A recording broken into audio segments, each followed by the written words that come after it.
All right, welcome back. We are Game 2004, that's Game Engines 2, in the winter 2026 semester at Georgian, and it is week 4, part 3 of our broadcast and recording. In the last part, we talked about sketching stuff out, which is, we talked about using a tool to do that. So we use this tool, Dungeon Scrawl, kind of a free tool online, but you can use any tool to create your designs. If you're great with Photoshop, or if you're great with Illustrator or something else, you can be very detailed on how to create stuff, and I highly recommend before you do any blocking out, you do this. This is kind of like your first plan. By the way, there's nothing that would have stopped us from doing this exterior. You could have designed your exterior level the same way, where you can plan and draw out what it might look like. You can plan things out like from a top-down perspective, where you're going to have things like mountains or hills or whatever. I mean, we've made exterior geographic maps before, especially when we're for Dungeons and Dragons and those kind of things. And there's nothing wrong with doing the same thing for assignment 1. If you still got that time, I think it's really good. If you haven't fully sketched it out, or if you want to modify things, you still got some time.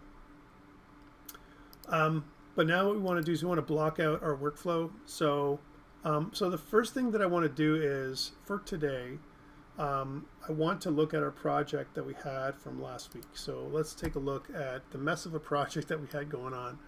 We had a big project, so I'm just going to go into downloads here. And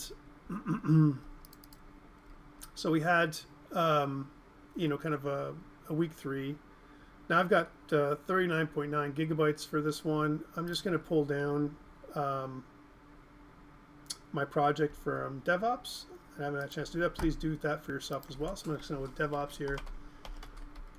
And I want to talk about, how about if I actually go to DevOps? I want to talk about, how to do stuff. How to do stuff in, sorry, I'm just thinking about what I'm going to do with DevOps. Do I want to add a landscape right now or not? Because just how big it's going to be. You know what, guys? I might just start with week 1 because it's so lightweight compared to the other ones, and then add on to it. So I think what I might do is take my week 1 file,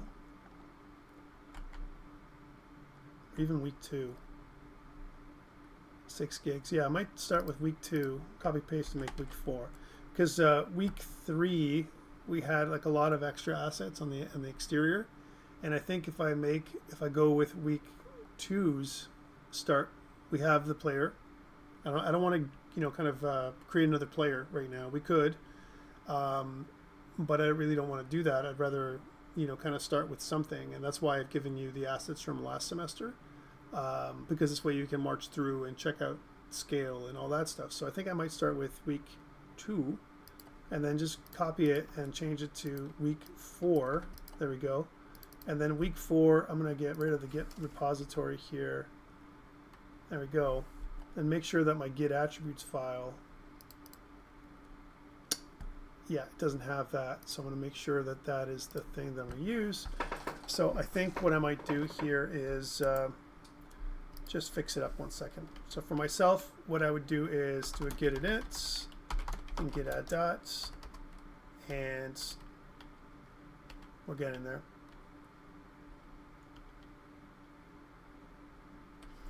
Maybe I shouldn't have done a git add dot. You know what? Let me X out of there and stop that. Let's get rid of that. Sorry. One more time. I'll tell you why. I forgot the blend file that I had there before, right? So let's do that again. So I want to do a git init. And before we do a git add dot, I'm going to do a git lfs track star.blend. I did this, before, but I want to do it again. And then git lfs track star.png and git lfs track star.jpeg.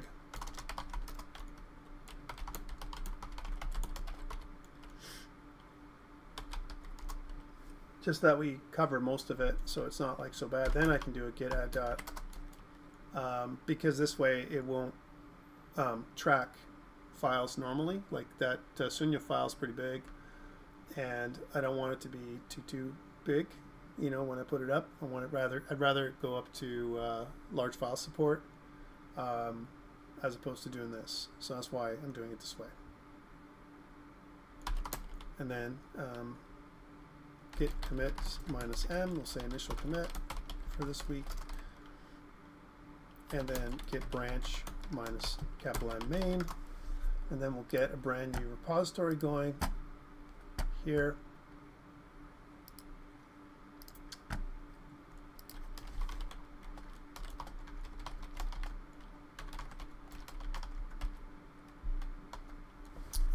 No README file. All right, should be able to get through most of this right now. So it's not going to be like, you know, 20 gigabytes. I wanted to avoid that. It's going to be 6 gigabytes, you know, but it's not going to be 20.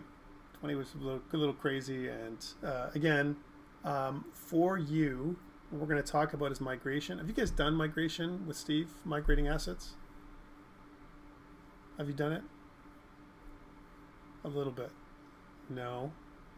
Someone says yeah. So I'll talk about how to do it,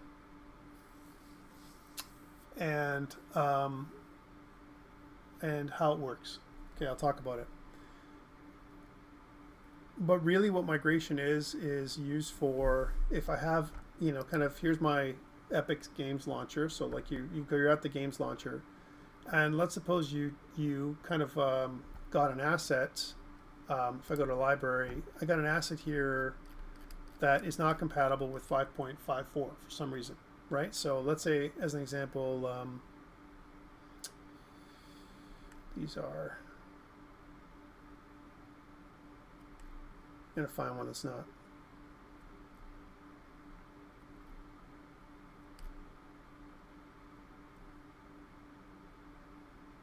Here it is. So here's one, a goddess temple from Megascans. So if we actually look at what this looks like, you know,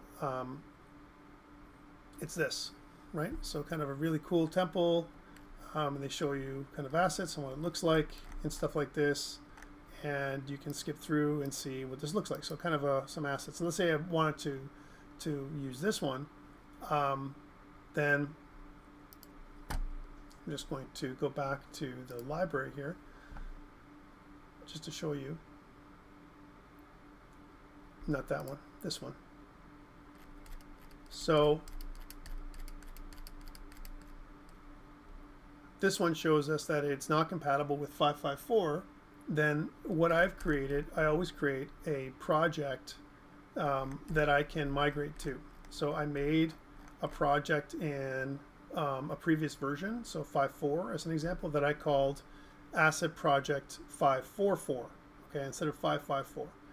So whatever the project's compatible with. So, and again, you'd have to have multiple installs. Like you can see, this is why sometimes I keep multiple installs here. I used to have 4.27 and a bunch of other ones, but it quickly adds up in terms of gigabyte storage that's up here.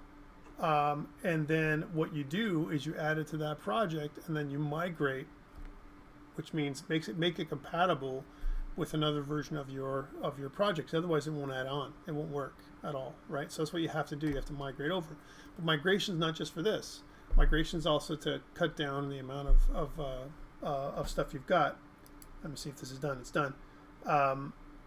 You know, so it's not crazy to manage, because sometimes, like you said, you know, you've seen before, our projects can become they can balloon out of control in terms of space. It's not that difficult. Whether you're using Unity or whether you're using Unreal, they can become very large. So let's start our project and let's see where we were in after week 2. I don't care about the landscape right now because we're not talking landscape today, but maybe we had a bit of landscape in there anyway, if I'm not wrong. We just didn't have everything, like all the foliage and all that stuff. So what I want to do is I want you guys to block out your level, and one of the great ways of doing that, blocking out your level without modular assets yet, right, is using the built-in tools again in Unreal Engine. I know Unity does support these things as well. Like there are some tools you can use in Unity to do the same thing. But I find the tools that are included with Unreal Engine are just far superior in terms of like, making it happen quickly, the blocking out stuff.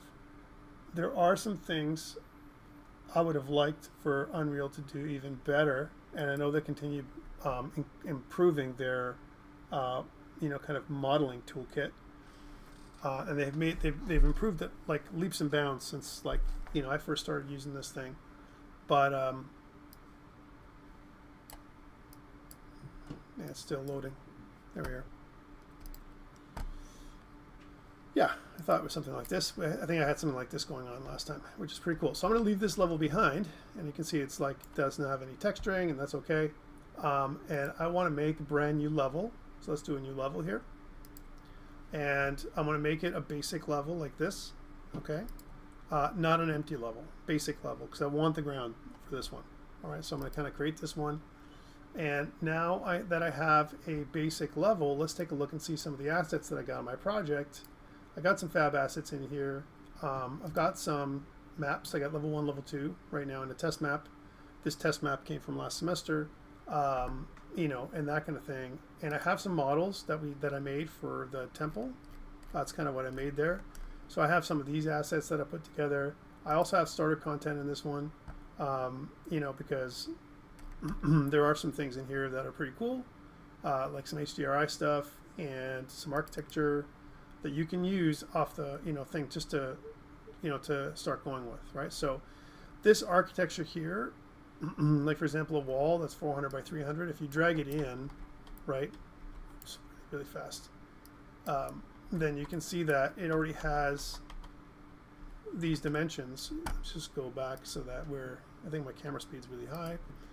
Let's make it slower. So one thing that you want to do when you're blocking stuff out, especially when you're doing things, is I want you to use the grid.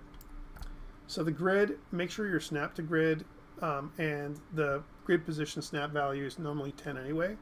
And what you can do is you can snap quickly to your dimensions to make sure that things are the way they are. So here's just using the stuff that's built in, to help you block out. So there is a wall. There are some things that you can do here, a smaller wall, that you can bring in, that kind of stuff. So you don't have to start from scratch, right? However, I'm going to talk about what about if you want to start from scratch, what to do. So here you go. So again, what you want to do is, again, if you're kind of aligning things, you want to align to grid. It snaps nicely to this thing where you can kind of start making your things the way you want.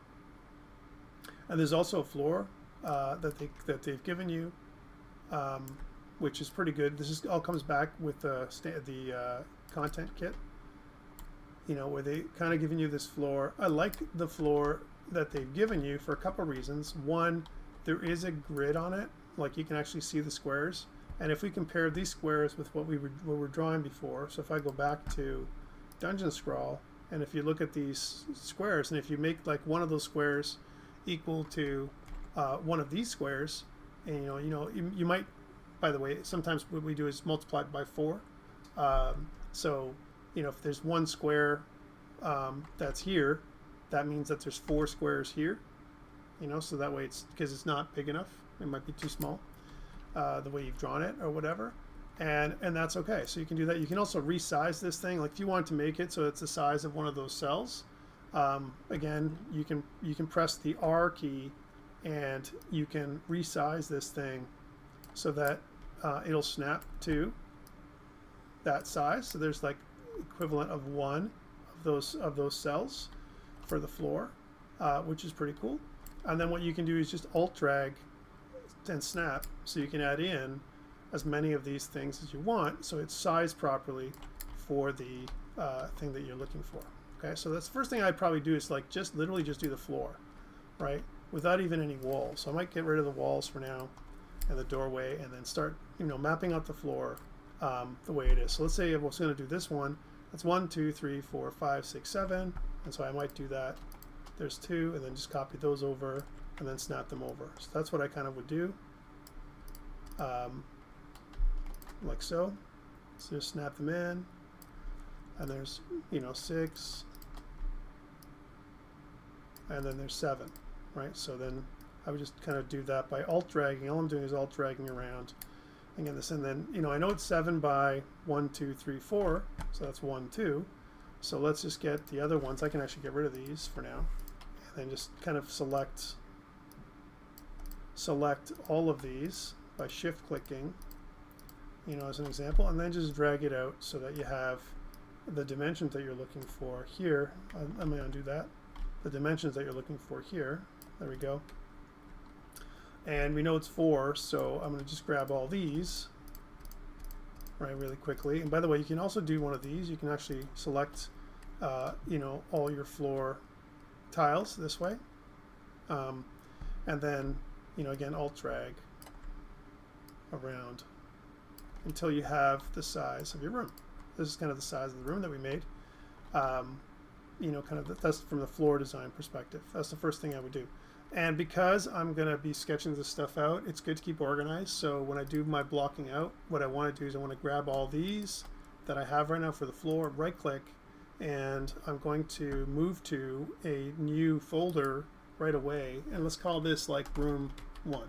Okay, so there's room 1, and you can see that I have all that floor stuff in there. But now every time I add stuff, I can add things to room 1, and I can keep it together, right? So I can move stuff together. I can highlight if I do this, and if I select immediate children, you can see that it selects all those things all at once, and it's easier for me to select than here. Okay, again, there's nothing to stop me, from doing it here in the same way. It's just that, Unreal Engine is not the same as in Blender, where you can select stuff as easily. You could, but I find that it's just not the same. I find that it's just easier to select things here. So whereas other design tools might allow you to select multiple items by just dragging. So the next thing is that once we have our floor, we want to add in some stuff. Now they have some basic things in here, like they have a pillar and they have some other things. So there's a wall which is 400 by 200 centimeters, so 2 meters, right, high. So let's say I want to drag that wall in, 400 by 200. And some people are adverse to that. They like doing a 400 by 400, kind of thing, because it's a square and they want to use squares. That's fine. Let's say I want to use this square, so I'll put that in there. So it's kind of like 2 squares wide. It might be too big. You can always make your own. You can always make it so that's only like, like 2 squares instead of 4 squares. Now positioning is important. So because we're doing this, there's always the thought of, are we putting it on the outside or are we putting it on the inside? Now there are some positives and negatives. If I put it on the outside, right, as an example, you can see that nicely fits. But then if I was to duplicate this, so let's say if I took this wall 400 by 400 and I press the Alt key while I'm rotating, so Alt and rotate, right? So let's say I just keep the Alt key pressed down and rotate, it copies it, and it puts it where it's supposed to be. Now, positive and negative, what it does is the corners are weird, right? So again, what you can do is you can snap to the corner. You want to do it so that it's outside, and so what you have is this gap, like this. So that's definitely a way of doing it. On the positive side, the inner part of the of your level stays exactly the same because these are all squares. So the outside is just your outside walls. But there's going to be a gap. There's going to be this, like, the outside wall stuff happening no matter what. Okay, so the alternative is to put it on the inside. So if you actually took the wall and you moved it in by a couple of notches, but then we have some other issues. So for example, if I did this and moved it in, you'd have something like this, a bit of an overlap, right? Which means that when you duplicate this stuff, notice that now it's not exactly on the mark, right? You see that that's not something that is cool, right? So so that positive and negative, if I wanted to do it right, I would create a corner piece, right? So that's what I'm going to do, and the corner pieces would be exactly aligned to what I want to do. So if I was going to do this, let's just move them over. Actually, I'll just create the corner piece if I was going to do it on the inside, so that way it's not something that is going to take up too much space. So here, again, I would do this, so change to scaling and just scale in. Notice it jumps a lot, so you can change the this number. So instead of it being at 10, you can do it at 5 from a scaling perspective. And it's important. Actually, let's do that again. It's this. So this is set scaling options to 0.25, right? So you can uncheck this if you want. Unchecking it makes it so that it is kind of like this, right? And let me just undo those changes. So this is where it was before. It's also numerically possible to scale. So if I was to do it without having this snap to, then I can kind of eyeball it where I want it and then follow up with what this looks like. So this should be like 0.95. So 0.95 is more accurate. And then when I go back, you see that it's the point, if I zoom in there, is right on the corner, which is pretty cool. So that's something that I want. And then on the left side, it's pretty good already, right? Because all I'm doing is making this corner. So this is the one corner I can make. And what I can do is I can use this corner, right, you know, together over and over again by keeping it together, right? Now I could group it. Right? It's possible I can do that too.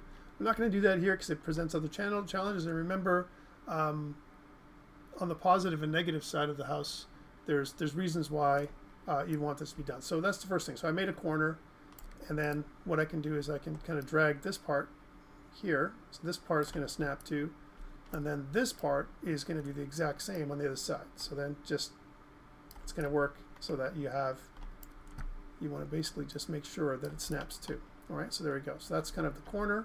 We got that. The great thing about this is we can also duplicate these things like so, and we can move it on the other side. Instead of us, you know, repositioning it, we can just grab this corner and then just rotate. So I can just rotate it, you know, 180 degrees.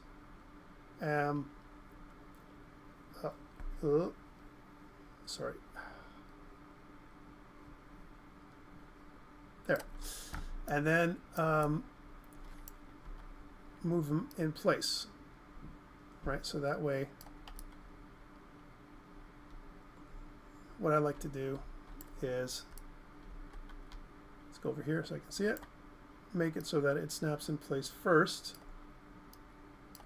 There we go, and then move it out. Again, these are just little strategies for me that I use when I kind of block stuff out.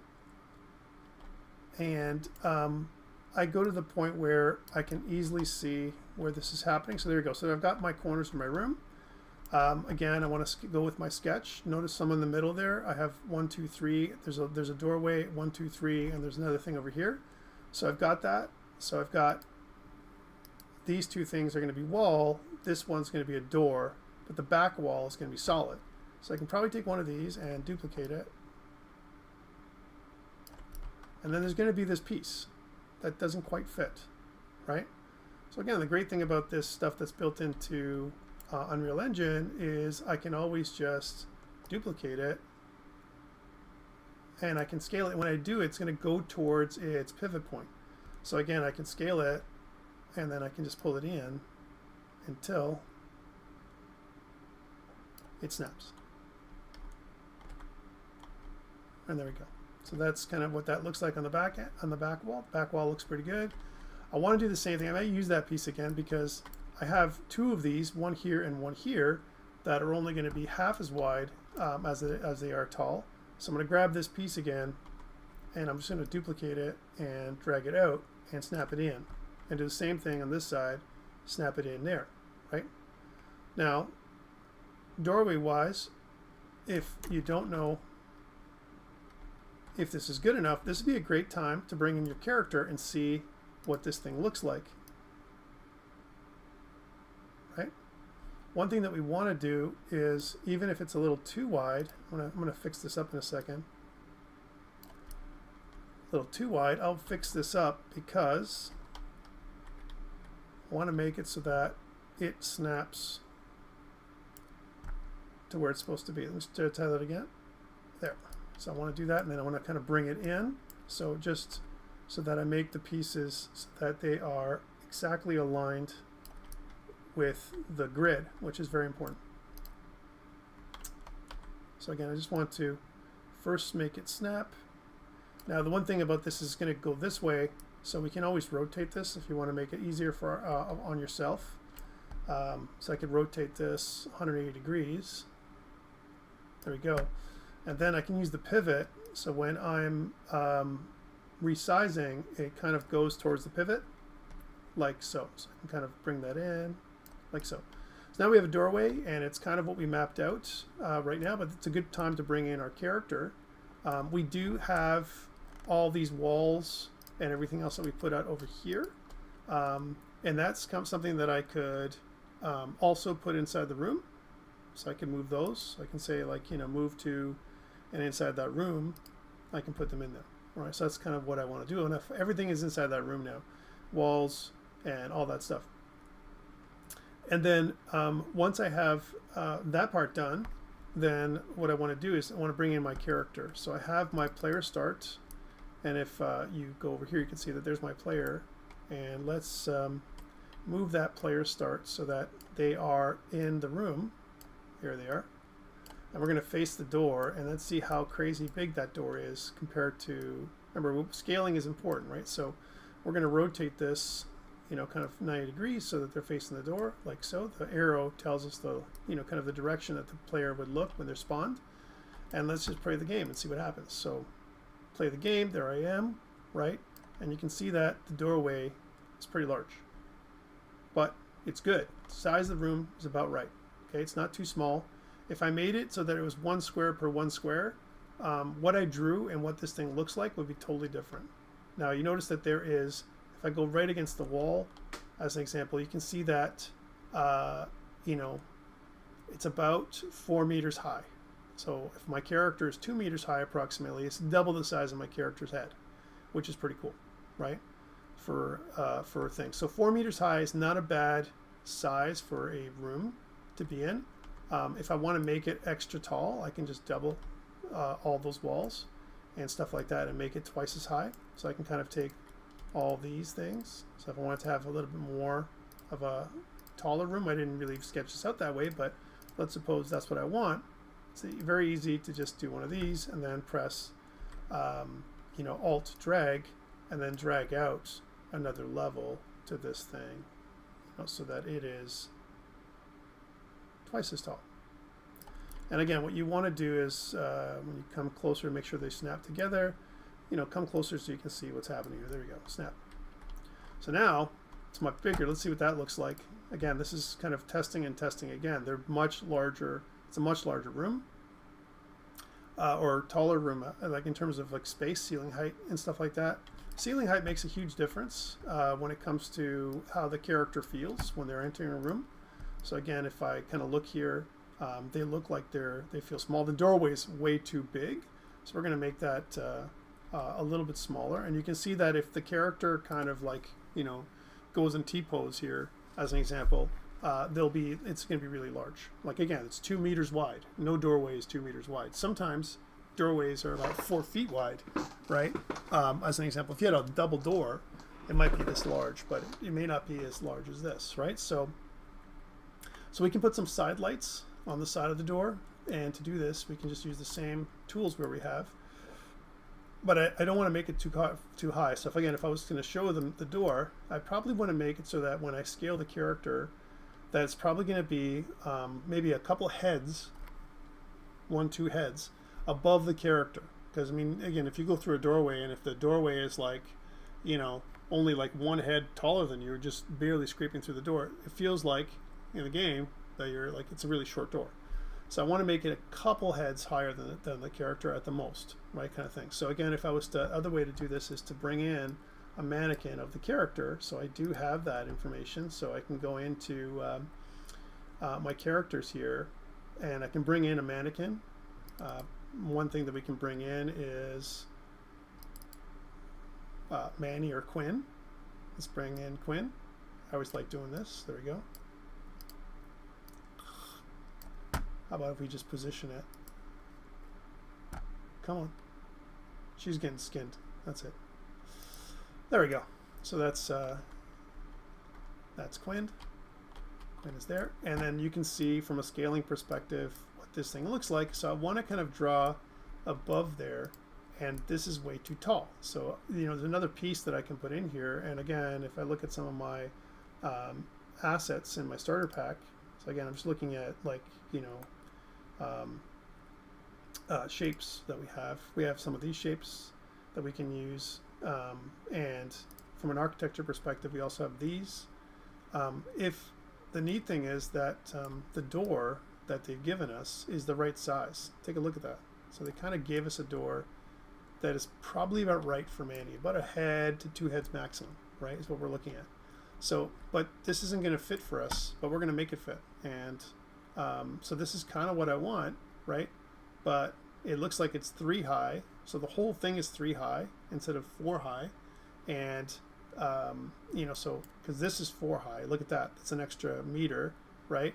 And this is about 2 and a bit high is what we're talking about there, right? So I mean, using this as scaling, you know, we might be able to use something like that. Now, the problem with this is if I tried to scale it, right, this piece, it would also scale the door, right, make the door too small. So I can't really do it this way, right? I could try and use Boolean operations on this, but I don't recommend to do that either, right? So, but we know that this is kind of what I'm looking for, something like this. So the great thing about doing this is I can picture what would be on one side on the other side, and it almost looks like I need these little side lights here. So again, I'm just going to copy this one. It's just a basic thing, so I'm going to copy it over, and I'm going to put it over here like this so it snaps, right? And then what I'm going to do is I'm going to scale it. So I'm going to kind of scale it in so it only scales from one side, like so. And make sure that it snaps as close to this as possible. And if it doesn't, make it snap. So for example, here you get a value of like 0.12, you know, so do it like something like 0.15 or 0.1 maybe. 0.12, 0.125. There we go, 0.125. That's a good value. And so now that's the kind of the size that I wanted to be, in. This is it. But this is way too high, so let's pull it down a little bit. So again, I'll use the scaling tool to do this. So let's kind of pull it in until it's about right, something like that. And I look at the numbers, and 0.5, which is about right. 0.5, like I said, it's about 2 meters. So this is like a head. Maybe I'd make it a little bit more, maybe like 0.6, 0.55. Yeah, 0.55 is okay. Maybe so it's a kind of a doorway that has a little bit of headroom. If you don't like that, 0.525. 0.525 is probably the right thing. So there's that side, and then what I can do is once I have this part, I can duplicate it. So again, I can just go in here and just like, you know, drag over and snap. Now, if you think this is too large or it's not wide enough for Manny, we can make this slightly less than this.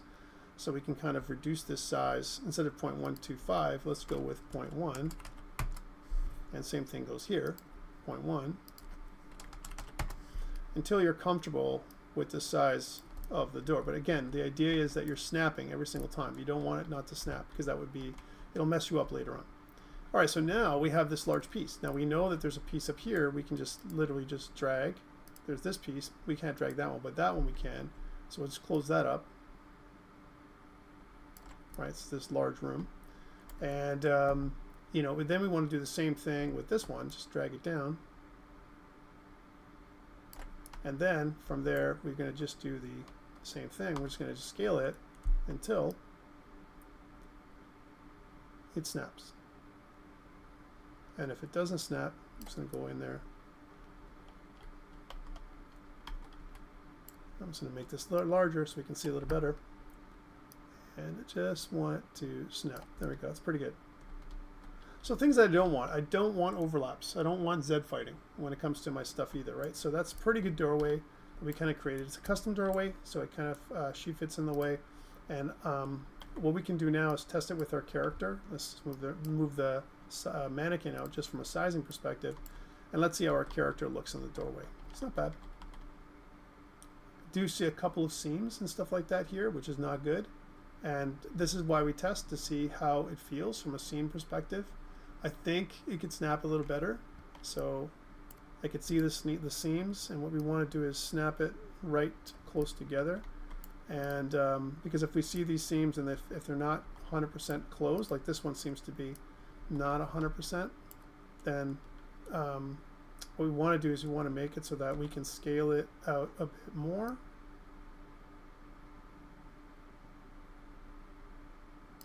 It should snap nicely together, and if it doesn't, well, that would be a problem later. Like you can clearly see here that it's not quite right. It's a little bit too wide, and this is because our scaling, or the way we put everything together. It could be the way we put in our corners here as well, right? We went out of kind of away from our corners in order for us to do this. So what I'd probably do is, again, turn off the snapping, for a second, and then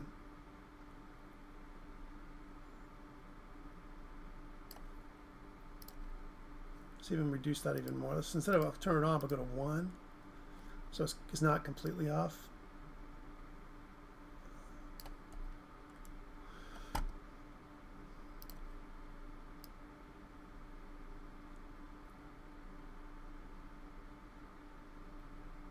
See, the tools in Blender are, in my opinion, a little better. But even if there's a little bit of overlap, I prefer that over. Again, it doesn't have to be perfect. It can even be ugly, like I said in the PowerPoint, because I don't want there to be seams. If there's seams, like a visible seam, like a disconnect like this, that would be a problem, later on. So that's why I want to make sure. And it's not, what the problem is going to be, it's going to be the light. The light is going to be a problem. So I want there to be no seams across this whole thing. Okay? And that's why I kind of like Blender just a bit more when it comes to this stuff. Again, I'm eyeballing it here, but you wouldn't normally do that. You'd kind of look and do this a little better. All right, so now that there's no seams, let's try this one more time, just to make sure that how we feel with it, and there shouldn't be any seams that you can see. If there's no seams, that's a good sign, because that way, when it comes to how this thing is going to look, that's one thing. The other thing is the level lighting. I'm not really sure I like the level lighting the way it is. Not helping me.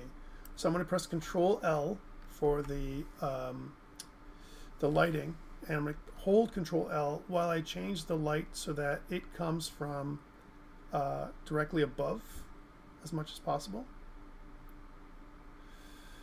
There we go.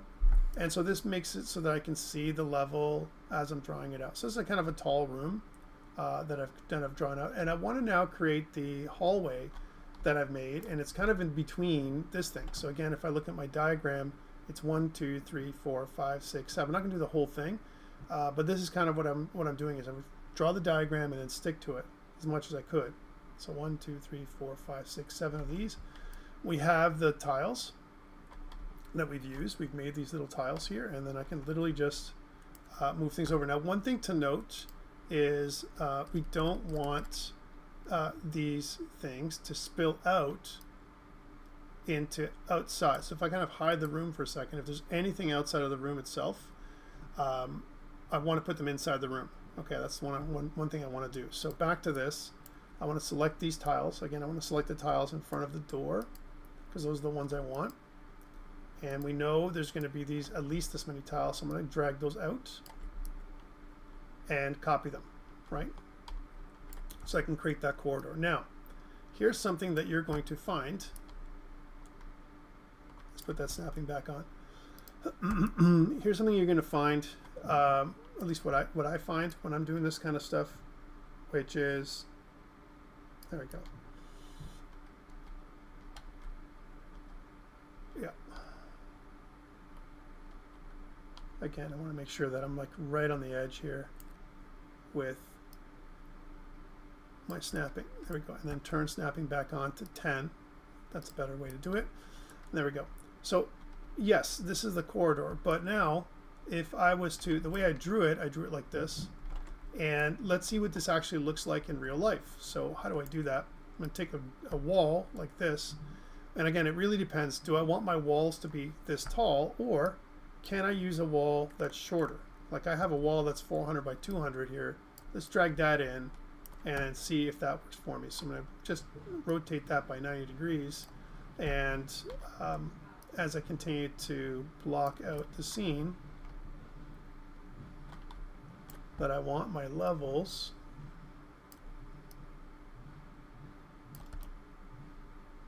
then I want to put that in place. I'll make sure that everything looks pretty good. And again, I'm keeping on the inside because that's the standard that I've been using the entire time. So I'm eating up a little bit of space when I'm doing this. Let's try this out just like this first before I continue, because I want to see what this feels like. So again, play the character, and then when they walk out of this door and they're into this tight little corridor. Okay, so when I look back, it looks like this. And the question for you guys would be, is this too tight? What are your thoughts? Again, it's going exactly with what I drew, right? So is it too tight? A couple things that happen is the camera clips.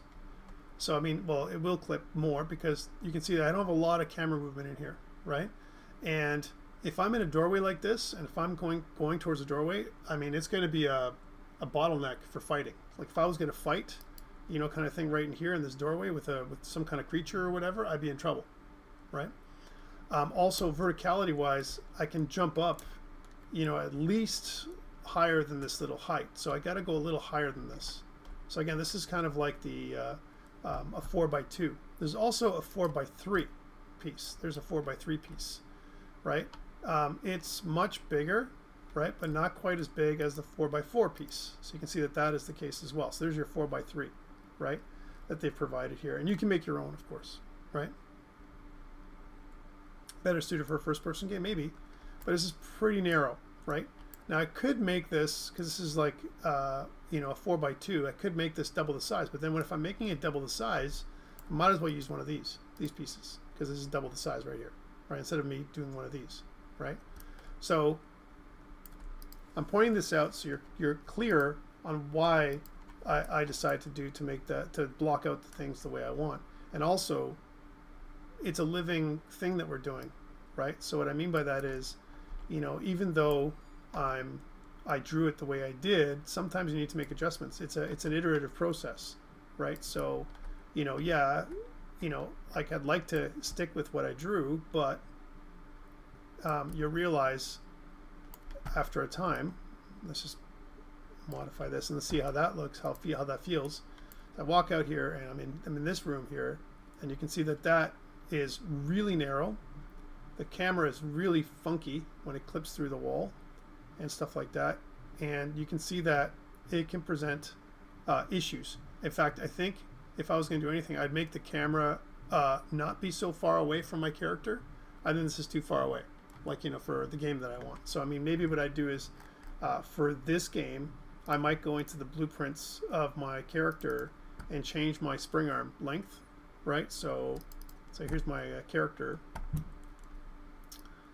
and what I might do is, you know, go to that spring arm, the camera boom, and right now it's set to 400. I might chop that down. Let's try 300 and see how that feels, because it's just too far, right? So 300 maybe is even too much, right? Let's try it again. Let's try with 200. Again, this is the boom arm, you know, the camera boom. Yeah, I think that's a little better. And then so the camera doesn't clip, you know, as much, you know, and stuff in terms of the way it is. And if it's going to clip, it's going to clip into up here, and it's not going to be as bad. But still, this corridor to me, my friends, is way too narrow. Okay, maybe again from a first-person perspective, like Griffin says, it might be okay. But what I drew is not going to work, right? So again, what I think would be probably best is if I move these things out at least this much more, right? Something like this. All right, so what I want to do here is, you know, kind of duplicate these, and the corridor for me is going to be double the size, or even a size and a half. You might make it so it's like three squares instead of 4. I'm using 4 squares just because I have 4 squares, you know, kind of thing. But I would recommend a much wider corridor. It's going to be too claustrophobic. And so one thing you notice is as we're blocking things out, this is why we do the block out process. You know, we get to understand how it feels, you know, for the character as opposed to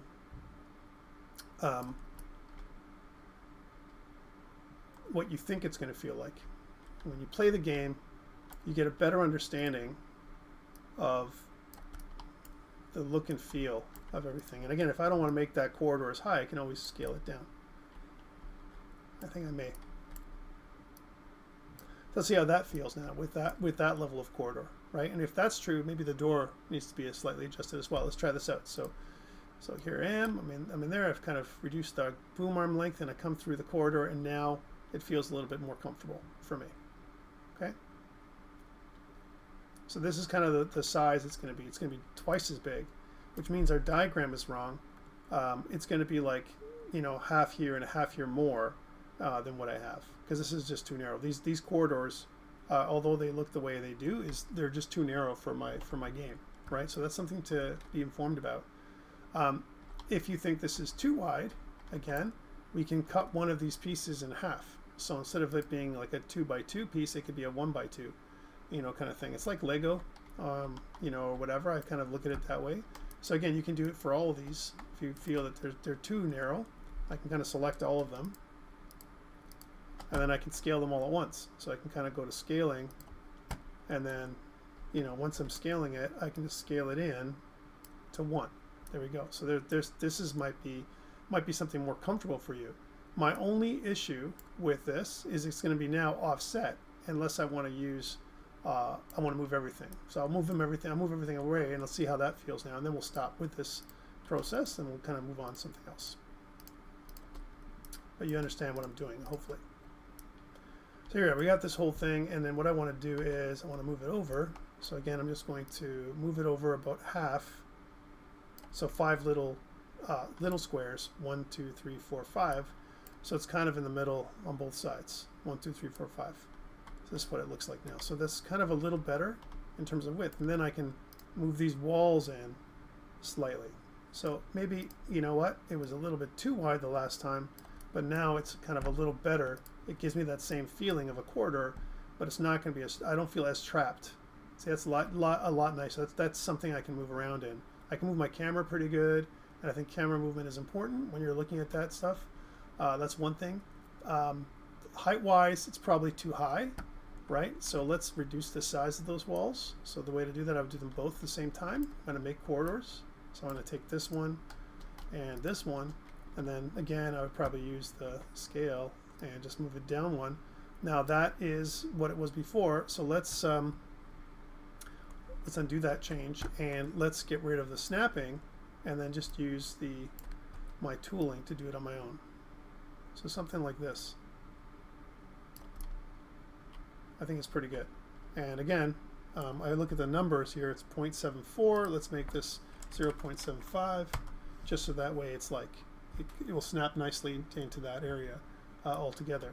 And now let's press play and see how that feels, because now we can see that it's good. It's a good height. It's not so bad. If you really want to test it out now, the next thing to do is kind of put a roof on this, and we can use one of these tiles here to do that. So I'm going to just do. Now we know this is 2 and a bit, so it's going to have to be adjusted the size. So it's like 2.5, you know, whatever, right? So I'm just going to kind of duplicate this one and bring it up.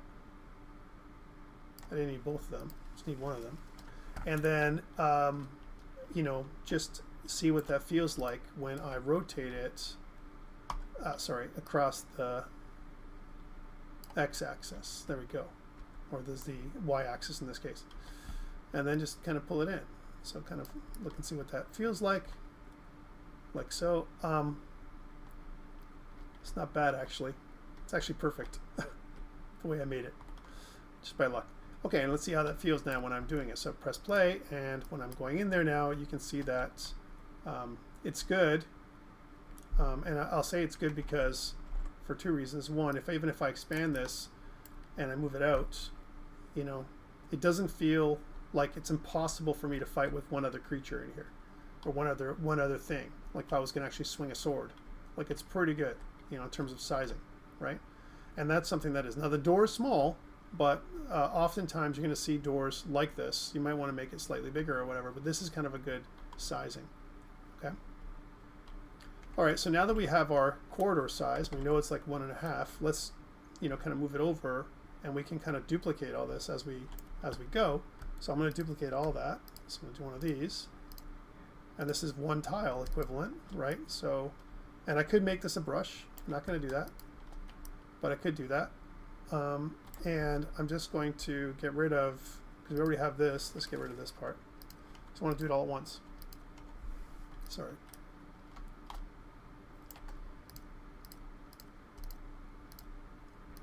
There we go. So now I want to kind of, you know, kind of drag that out. So I'm just going to duplicate and put that in there, and it kind of creates this tunnel. So undo that. Kind of creates that tunnel as I continue to make my corridors, right? And we know that it's about that long for the next one. Each one of these tiles inside there is 2, right? Because we have like 1, 2 tiles per, and I've got 3 sections, and that means 1, 2, 3, 4, 5, 6 up here, and I got this extra little piece here. And if I want it to be accurate, I could duplicate it and scale. So that's what I'll do. I'll kind of duplicate this out. There we go.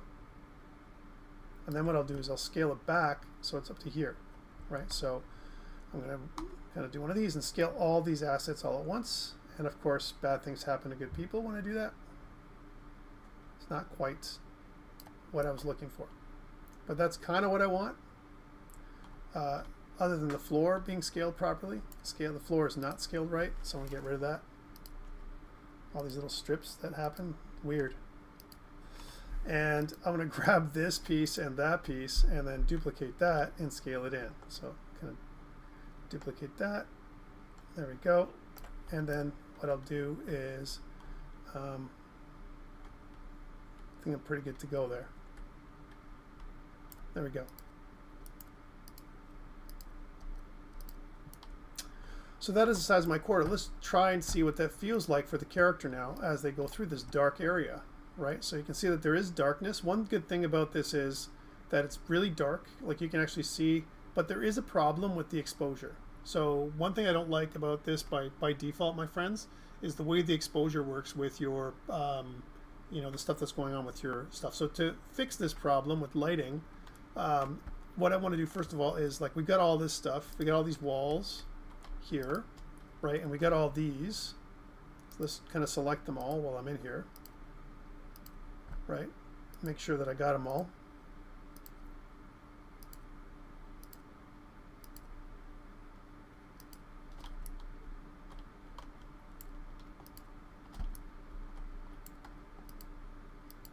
There we go. And then what I want to do with those, because those are part of the corridor, right? This whole thing is part of the corridor. I want to move this into a corridor thing. So I'm going to right click here and go to move to, make a new folder. I'm going to call this corridor. There we go. So now this is part of my corridor, and again I can select all of them. Let's make this corridor 1, because then I can separate between these ones and another one. All right, so that's pretty good. So I got my corridor in there in my room. And what I also want to do in lighting is add in a post-process volume. So let's do that together. So again, what I want to do is go here and look for post-process. Post-process, here it is. And what I want to do is pull this in here, anywhere in the level.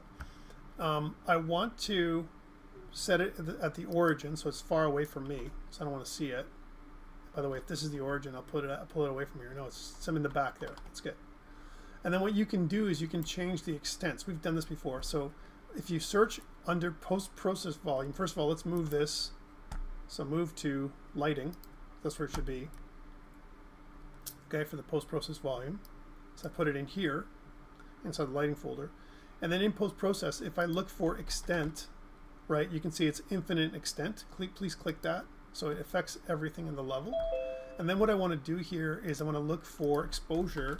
So if I look for exposure here, there are this min EV100 and max EV100. I want to click on those two things, and I want to set that to something like 1. Okay.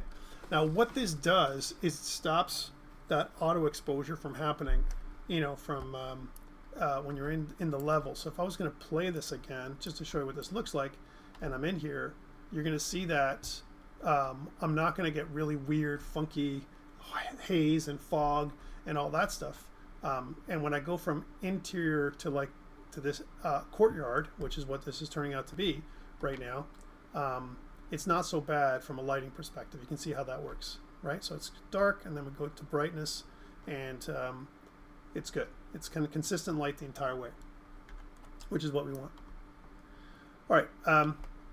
So this is definitely something that's shaping up to be something, right? As an example, I still believe that this is way too high. This part here. So I'm gonna tone it down a bit, and I'm gonna do that by clicking all these things. Luckily, there's not that many tiles, and maybe chopping them in half. And I'll do that by clicking the stuff that's in here. So all I'm doing is selecting them by shift clicking, but you can also control click. That also works well. And you can see how this takes time, and it's perfectly fine to do that. Let's click on this tool, and then I'm going to press R, which is going to scale, and I want to scale across the Z-axis 1 down. So that's kind of a little better. I think that's still pretty high, but not like a massive high level. And if I was to play this again, it might feel a little bit more comfortable. Maybe that was too big, right? So this is still really high ceilings, but it gives me the ability to do other things with that. Cool. I'm leaving this room open. I'm not going to close it up like I did the corridor. And by the way, you don't have to close the corridor up. You can open it up. I wanted to see it from a lighting perspective. That's what I want to do first. So that's how it is. Questions around this process? So now your job would be, after you sketch it, to do the entire level. We're not doing that here. That could be for you to do, you know, as an example. And I think it's okay for you to go through it and go through the entire level. One thing we want to talk about is some other piece parts that we're going to do. Any questions around this, by the way? Maybe you are faster than me, and that's perfectly fine. I take my time. I make sure that things are, you know, scaled the right way and all that kind of stuff. But I think it's important for you to iterate, and it takes, like any art, it takes time to do. Okay, so now that we're, can we use base floor to save time? Like, you mean this? I mean, we could, but the problem is then how would one thing that we don't want to do with that is I want to be able to move, you know, the entire level as is, you know, from one place to the other. Later on, you'll see how I'm going to create a level instance. And I don't necessarily want to move the entire floor like the way it is. I want the level itself to be kind of like self-sufficient. I also want to make it so that if I want to duplicate the corridor, right? Like, let's say if I got rid of this floor, you know, it might look like this, right? As an example. And you know, with the floor, I'm still pretty good. Like if I press play, I'm not falling through the floor and all that stuff. And then I can add this into any place I want. Like, what if I wanted to connect this floor to my landscape? I could do that because it already has a floor of its own, right? Even if the landscape pops through it, right? That's okay. But having another floor like that, it would be more challenging to put on my landscape, right? You know what I'm saying? So if I wanted to fit it in there somehow, whereas this is a little bit more modular. So the answer is probably not, because I probably wouldn't do that. But for now, we're going to use the floor to help us, you know, just to position things, and we're using it for the grid more than anything else. All right, so again, you can see that there are some offsets. Like there's a bit of an offset here compared to here. Again, we can scale it. So I'm going to scale this one before we stop.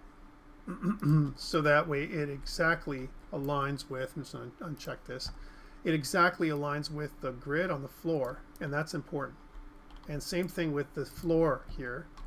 I want to make sure that these things also align with the floor. And I just did that so that you can see that the tiles here are aligned with the grid. It's always important to align with the grid. And then let's save our scene. So file, save level as, and this is kind of the first part of our level. Let's call this another level. We'll call this interior 1, so that we can separate it from level 1, level 2. There it is. And then we have the first kick at our interior level. We would block this out the entire way, and then until we're satisfied with basic shapes and all that kind of stuff. We do the sizes, we try and figure things out as whatever, and we could also update our drawing. Like if our drawing is inaccurate, we would update it so that it reflects what we're doing with our level. Okay, that's kind of an important step as well. Next, I want to talk about this. So now that we've done this, and you could add pillars in here, and I kind of took my time when I did this one. You know, before I kind of made something that looks like this. What you want to try and do is, you know, think about testing player movement. We did that a lot. Adjust the proportions, and then establish basic lighting. We can definitely do that as well. Like for example, inside that corridor, maybe you want to have torches. So the way we would see that is, we could use some basic lighting. Now torches, if you think about it, is kind of like a point light because it would kind of spread all over the place. So again, for point lights, we're going to talk about lighting in a bit. You can go to lights and go to point light and then add it in, right? So we would kind of bring that light in. It's got to be here. Now it's really bright, and I would definitely tone that down, but I would put it somewhere where the torches would be, you know, kind of thing, positioned in certain places. You can see how even when I'm doing the camera thing, you know, when I'm inside this thing, it's really challenging, and maybe sometimes I would take away the roof just that way I wouldn't have to be burdened with that. But it's sticking out quite a bit, and again, what I want to do is I want to emulate what it'd be like if it was a torch. A couple things for lighting that you're going to see right away is the intensity in candelas, right? So how many candles it is. So if this is 8, I like to tone this down to like 2, right? So much slower. And also the attenuation radius is how much that light goes. You can see that that light is pretty big from an attenuation perspective. So maybe we'll chop that down to like 200, right? So now you can see that the torch is going to be limited to something that looks like this, right? And even that, I mean, the torch would be flickering, but again, I would have a torch asset here instead of this light. But I wanted to simulate what this would look like, and I probably might put lights, you know, torches either on either side. So I might put one over here, and then, you know, kind of position them way down here, kind of like interspersed throughout the level. Especially when, and I think it's still too bright, especially when, you know, we use torches like this, whether they're on one side or the other. Maybe I keep them on one side, just from a symmetry perspective. I might put them on just one side here. But I still think there's too much, so I can kind of click both of those and then maybe even chop this down to 1, you know, kind of thing. I think that'd be better. And again, 200 might be the right amount because it gives me kind of the feel of what it would look like. And maybe I'd add 1 more, right? So that's kind of where the light would be inside my stuff. Now, one thing is the light movable or stationary? It makes it so that your lights are less computationally expensive.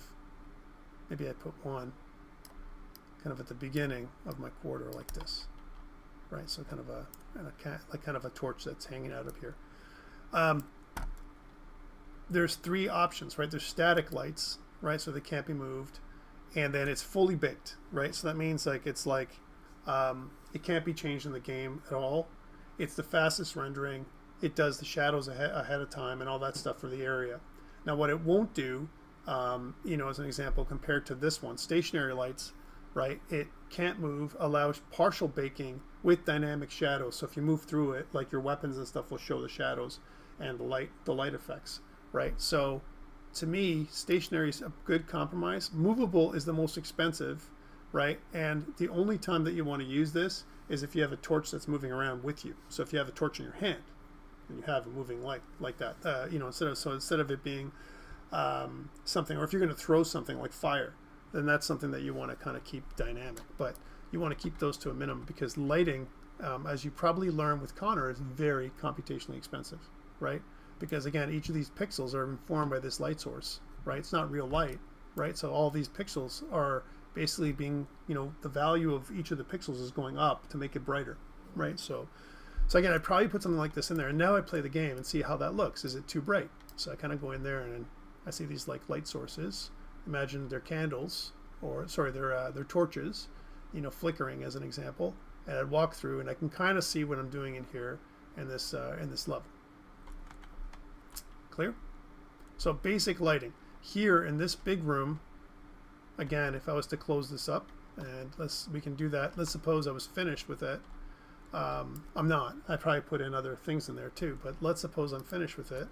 Then I'd want to close it up, and you know, I might use these two pieces because these two pieces are already kind of connected, right, from this one to this one. So I kind of take these ones, and then I would duplicate them and bring them up to this point right here, and then I would rotate them so that they lie flat.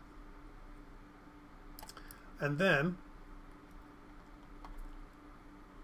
let's make sure that they're not overlapping like the way they are. And then I would just bring it up so that they are not clipping like that. And then let's see what that looks like if I can just duplicate those, you know, so that that is the roof of the building.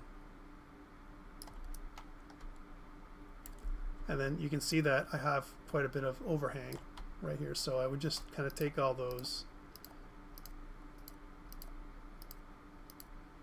and then move it over and scale. So quite a bit of overhang on the right. That's fine because I mean I have those center pieces that are smaller. So I'll probably take these two pieces, and again I would probably just scale those in until they're right sized. Again, this is just blocking out. I don't care about UV maps. I don't care about any of that stuff right now. I'm just making it so that it gives me a sense of what it looks like. Now it's pretty dark. This is what it would look like. There's no light in there at all, right? So we want to put light in. Notice that it's completely dark. And again, I probably have some, you know, light sources like point lights in there. If I'm going to have windows, I might have other things in here as well. Let's add some point lights in here as well. And I'm just going to grab some of these point lights that I have in the corridor and then drag them in. So I'm kind of drag that in. So just drag it in there. And maybe put that in the corner. And maybe this one would be a candelabra. So I might have a few lights here. So maybe the candelabra or some kind of, you know, multi-light system might be here.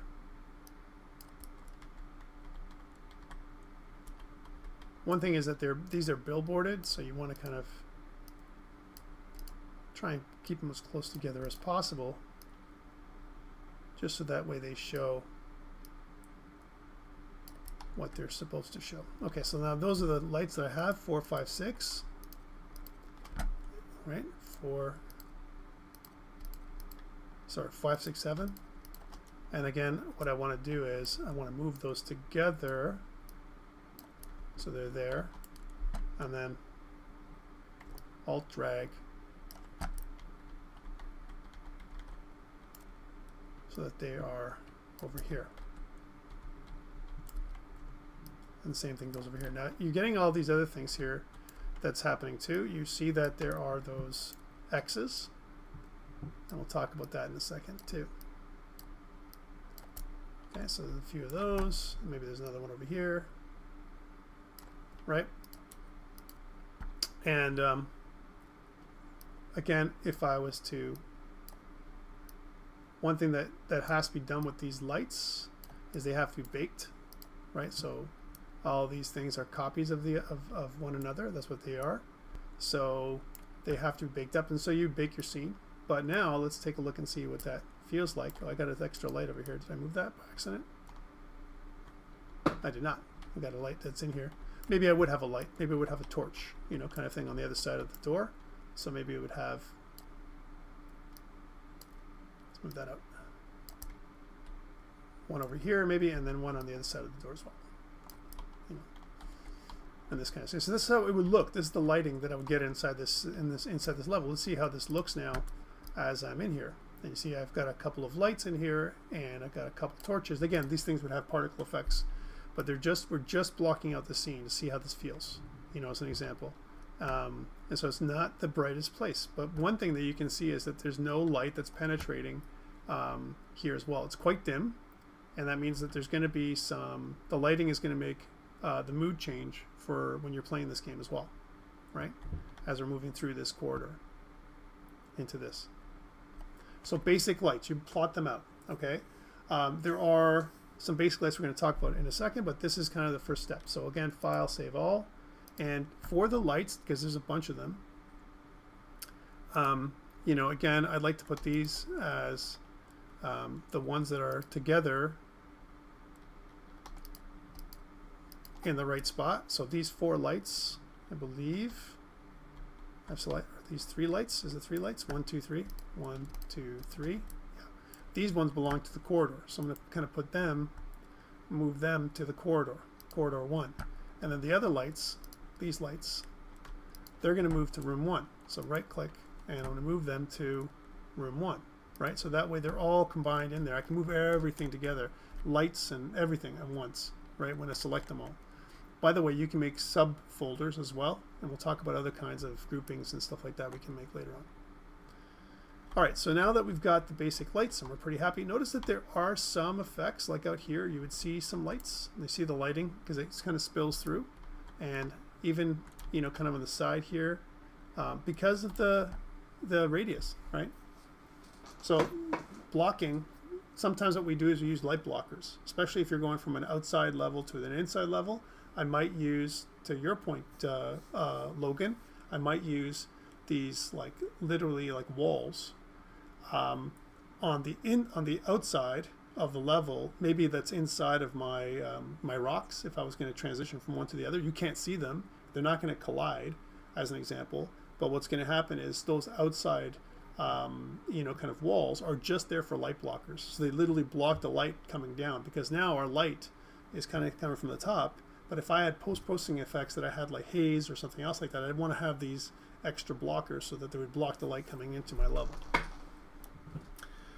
Things that we have to of note when we're blocking on a level like this. I have a lot of geometry that I'm not using. Okay, like a ton of geometry. If this level was entirely inside, I wouldn't need the outer walls, right? So we're rendering these walls right now because they're being drawn. So we've got these inner walls and we've got the outer walls. Typically what we don't do is we don't draw the outer walls. We cull them. So they're like, you know, they're literally like invisible, right? And so, and for that way, it's like it's single-sided as opposed to double-sided, right? We could do this with the shader. We just have to duplicate the material and then make it single-sided instead of double-sided. So if I look at one of the walls here, here's a wall, and if I looked at the material, which is wall basic, right? So if I was to search for that, it's going to show me where that material is. Here it is. There's wall basic. If I double click on that material, then if I look through here, you're going to see that it's not two-sided, but the shape itself is, because the shape has 2 sides, right? It has the inside and the outside. Both sides are have this thing happening, right? So that's something to note, that the way that the shape is, that you're getting these block out materials are literally 2-sided. You don't need them to be that big, and eventually we would probably reduce them. All right, so that is your blocking out. Now what I want to do is think about the next phase. So now that I've got this, I've got basic lighting, I've got a basic design for the level, the way it works. I've kind of changed the lighting. I understand the scale. I probably can get rid of Quinn at this point because you know, she was just there, so that I made sure that it was about right for the openings and all that stuff. And I tested with my character and all that kind of stuff. Now I'm ready to go to the next thing. So again, file, save all. I'm going to push this to DevOps. So again, git add dot, git commit -n. We'll say added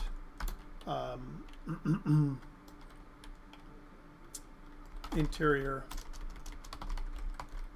level 1, version 1, because we've got still more to do, right? So that's not a big push, just, you know, using basic tools that are built into Unreal Engine. Next part. So what I want to do is, after I've done all this, you know, we talked about scale and proportion. I kind of use that. Ceiling height we talked about, corridor width, doorways and entrances should be the right size. You need to test all this out, and the only way to do that is to give your character a run through to see how they feel. You know, as an example. Now I want to start thinking about modular assets, and that's the next step. You want to start building modular assets that are going to work nicely with this instead of using the stuff that's built into Unreal Engine. Could you use Unreal Engine here? You could, but as you can see, there's limitations on what we can do. Okay, that Blender and 3ds Max and other tools like that give us more control. So I highly recommend, making your own tile set like this in Blender. Okay, so let's start. I'll start by doing this, and we'll talk about strategies and everything else, and how to adjust things in Blender and all that stuff. So I'm going to bring up Blender. I'm using Blender 5, but it doesn't really matter, Blender 5 or Blender 4. So that's something that you should know. And what I want to do here, because we're sitting at 218, is I want to make sure that we do things the right way. All right, so a couple things to note about Blender, right? There are some great shortcuts that you can use that I recommend that you kind of tag into. So one thing that we want to do a lot of times is, again, if I look at object, and if there's an apply, we're going to do this apply all transforms all the time, because I want to take that pivot point and put it at the bottom of the object. That's where I want it. Right now, as an example, right, if I look at my Blender cube, right, you can see that the Blender cube has the pivot point in the middle. That's not good. We don't want the pivot point in the middle when we create assets. That's a bad thing to do. So one thing that we want to do is we bring this cube up, and again, I can use the tools to do that. I can use the G key, right, and across the Z axis to kind of move this up. Right now you can see there's no snapping, and I want to turn snapping on. So you can go up here and click snap, the snap tool up here, the magnet, and notice that there are different kinds of snapping. There's increment, grid, vertex, and so on. I want to keep increment on. There's also rotation snapping, which you can do. Right now I'm not rotating rotational snapping or scaling snapping. I'm just moving, right? So that's one thing to do. So so once I have that on, then there's two ways to do that. I could from here press the G key, right, and across the Z axis. When I do that, it snaps up to where it's supposed to be. It's really nice, right? So it snaps up each of these things. If I zoom in, and if I go to an ortho view, let's say, for example, I look at it from the front, right, and when I have, you see that the granularity in Blender's grid goes smaller.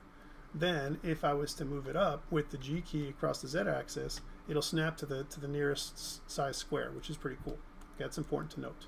So as you change the scaling, like the zoom of Blender, it becomes more accurate. So even if I go down like smaller, you can see like there's a much smaller granular grid size now. If I press G and across the Z axis, you can see now it only snaps to that level. So you can have a lot of more control as you zoom in. So that's important to understand. But again, what we have here is we have our pivot point. You can clearly see this pivot point for this cube is in the middle. That's no good. So what we want to do is we want to go to Object, Apply, and apply all transforms. But I want to do this over and over again when I'm building my modular toolkit, right? So what I want to do is right-click on this. So if I right-click, you can see that it says I can assign. I'm going to remove from favorites, but I can assign from favorites. I can right-click and I can add to quick favorites. Do you guys see that option?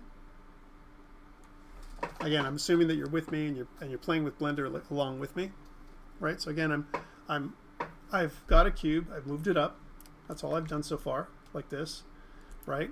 And once I moved it up, you can see the pivots in the middle, right? And then I'm going to go to Object, and I'm going to go to Apply All Rotations. But instead of me doing that, kind of, apply that function, I'm going to right-click here, and I'm going to add to Quick Favorites. So once I've done Quick Favorites, then I have a Q menu that comes up. If I press Q, the Q button, the menu will come up, and then I can apply all transforms. And I'm going to do that over and over again. Now what happens is, take a look, when I press the Q key, what I have down here is that the pivot goes to the bottom of my my object, which is good. This is what I want, right? Because if it's at the top of my object or in the middle of my object, it's going to translate that way when I bring it into Unreal Engine. That's not good. So that's the first thing. The next thing is, how big do I want to make this, or how wide do I want to make this? Right now, in Blender units, these are all meters, so it's 2 meters wide by 2 meters high. Okay, that's what it is. And so that's the size of Quinn, as an example. And if you want to, you can bring Quinn in here to size you up. But I want to make it so that the size of my exterior walls, as an example, and my interior walls are a certain way. So I want to scale this. So one thing I want to do is I want to press S to scale. So this is scale across the y-axis, right? And again, what I want to do is I want to snap, because I don't want to do it this way. So I want to go up to here, and I want to choose scaling, right, as an example. And then now, if I was to S to scale across the y-axis, all I'm doing is pressing S and then Y. Before, what I was doing, I was pressing G to move across Z. So I press G and then Z. Or here I'm pressing, S and then Y right away. When I press S and Y, then I'm getting this, right? So then what I want to do is I want to kind of scale in, and you can see that as I push the little rope tool here that I got closer to the middle of my cursor, then it scales in pretty proportionally, right? One thing also on the left is that there is a proportional scale. So you can see on the y-axis, I've kind of scaled down to about 0.1 of a meter, right, which is 10 centimeters, right? So that is what I'm looking for like an interior wall, okay?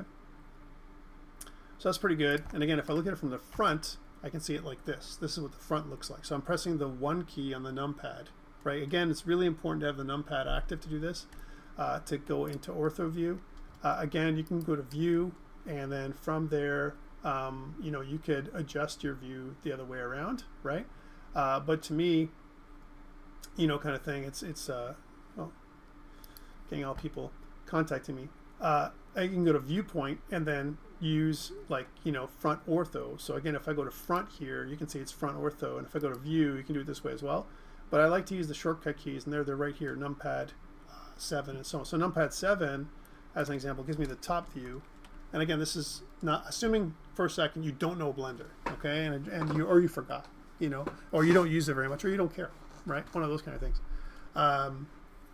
I know it's a lot, but so then once you have it from the top view, as an example, you can see again that this is the kind of the center point that I have here. So again, I can move it up if I wanted to do that. Right now it's kind of bisecting both, kind of the axes, which is fine if that's how you want to do it. But remember what we did if I go back to Unreal Engine, what did we have here for for the pivot? So if I kind of look at the pivot for Unreal Engine, notice the pivot's on the bottom left corner. And the pivot is the bottom of left corner, but it's in the middle. So it's kind of in the middle of the bottom left corner, right? That's what it is. So if I was going to look at that, that is not a bad strategy. So how do I do that? You're starting to make your own, I know, right? So again, what I can do, because I can move this, and again, if I look at it from the front, this is the front again, and I like orthographic view because it gives it a lot more control, right? Then I want to move it this way. So I'm going to press G, right, across the x-axis this time, and I can snap it to this corner. So this is where my center point is. It's always good to go to the center when you're creating your tile set, right? And then from here, right, you can see that I can do the same thing. Instead of my pivot being here, I can press the Q key now and all transforms. And now I've got this bottom left corner. Right, so now you can see that that is the bottom left corner, exactly what I had before in Unreal Engine, right?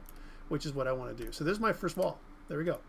And if I'm not happy with this because it's too wide or whatever, that's fine. Remember, I can make it so that there's a bunch of different walls. So this is kind of a 2x2, and you can name them up here. So you can say something like, so if double click and you go like 2x2 wall, right? You can do that. It'll take that as a thing, and I recommend you name them as early as possible, so you know the difference between one or the other. All right, so now I'm in perspective mode. But if you want to go to orthographic mode, again, you can go to 5. Press the 5 key. It'll take you to orthographic mode. You can go back from toggle from perspective to orthographic with the 5 key on the numeric keypad. Again, assuming that you have a numeric keypad. If you don't, you can use the view menu and do the same thing here, where you go to viewpoint and you can go to to change the views. All right, and then perspective orthographic mode is right here, where you can switch out of perspective or orthographic mode, or you can use your middle mouse wheel to kind of scroll out of that. So again, the other thing to do is you can use these buttons here for moving. So this is kind of like closer to what we'd have in Unreal Engine, and I kind of move these out because I've got my first little wall. All right, I want to duplicate this. You can't use Alt drag here. Like if I tried Alt dragging here in Blender, it's not going to do anything, right? So it doesn't. There is no Alt drag. Can't do that. But I could do Shift D. So Shift D does the duplication. Shift D. And again, I'm already across the x-axis, so I can kind of bring it back to where I'm over here. So this is it. And now what I want to do is I want to do a 1x2, kind of thing. So half a wall, right? So then what I would do again is I would scale across the x-axis, and then what I want to do is bring it in so that I am a 1x2. This gives me a lot of control in terms of kind of creating little pieces from my wall. So I got like a 2x2 and I got a 1x2. And then what I can do is I take this and I can, kind of Shift D and then move it across the x-axis. So I can have that piece that can snap to my other one. Notice that they all snap together nicely, right? Which is kind of an important detail. Okay. I want to make a doorway of a kind, right? And by the way, if you move your three-dimensional cursor in a random place, again, kind of the shift to move it back, you press Shift S, then you can move cursor to world origin. That's something that you can do, and if that's something you do a lot, if I do Shift S, cursor to world origin, then again what you can do is right click and you can add that to favorites, right? So now if I press the Q key, as an example, then I have those two favorites. All transforms, cursor to world origin, and you can add as many favorites that you want that you use a lot, especially with this. We're going to use cursor to world origin a lot. The other one I do a lot is Alt G. So one thing is when I move something out, so here's this one, and I moved it out over here, but I want to start playing with it and changing it. If I press Alt G, it'll snap it to the center, right? That's kind of a really quick way of snapping it right back to the center along its pivot point, right, which is important to do. All right. Now, I want to be able to cut some stuff out. I want to make a little door out of this double area here, like I just did it again, right? So I want to grab this one and I want to duplicate it, but I want to put it over here. So let's get rid of this one. I don't need that one. I just want to show you how I did that. Shift D along the x-axis, put that in the middle. That's the first thing. And then what I want to do is, by the way, if I press the decimal, it kind of frame selects the decimal on the numeric keypad, takes me right here to frame select. And what I want to do is when I kind of cut this in half and do some mirroring. Okay, that's what I want to try and do. So ways of doing this is I go into edit mode. Again, I can do that with the tab key, or I can press modeling up here at the top. It's up to you. Deselect all. So A selects and deselects all, and then kind of over here what I want to do is I want to make a an edge loop, so I can do that with the Control R key. Control R allows me to make edge loops from the right or from the top. I want to do it from the top here, and then right from the middle. So if I press enter, I've got this edge loop that kind of goes up in here, and I know I'm going to be mirroring stuff, but I want to create my little door, and it's going to be kind of in the middle here. So a couple things to do is I can increase the number of cuts, so I can kind of do one of these, so 2 cuts, right, or 3 cuts, as an example, which is kind of cool because what it does is it sizes up how big this is. Now notice that these are cuts that go from the middle to the left, and like we said before, the door is probably around just a little bit more than a meter wide. A meter is about 3 feet. Doors are around 4 feet wide, so you can probably make it a little bit bigger. So if I made it 4 cuts, that might be the good size for the door. Now that's okay. If I accept that, I still want to cut in the middle. So again, I want to do a Control R to give my cut in the middle, and I want to do that because I want to be able to kind of separate this out, right? Then I want to do a cut at the top. So again, Control R on the left side. I want to drag this up this time.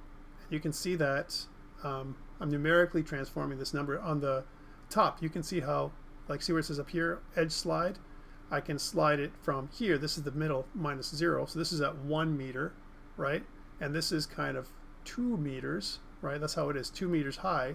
So it's kind of, if I was going to make something, it'd be kind of up here. Now, going back to this object, which is kind of like it's 2 meters by 2 meters. Remember what we said?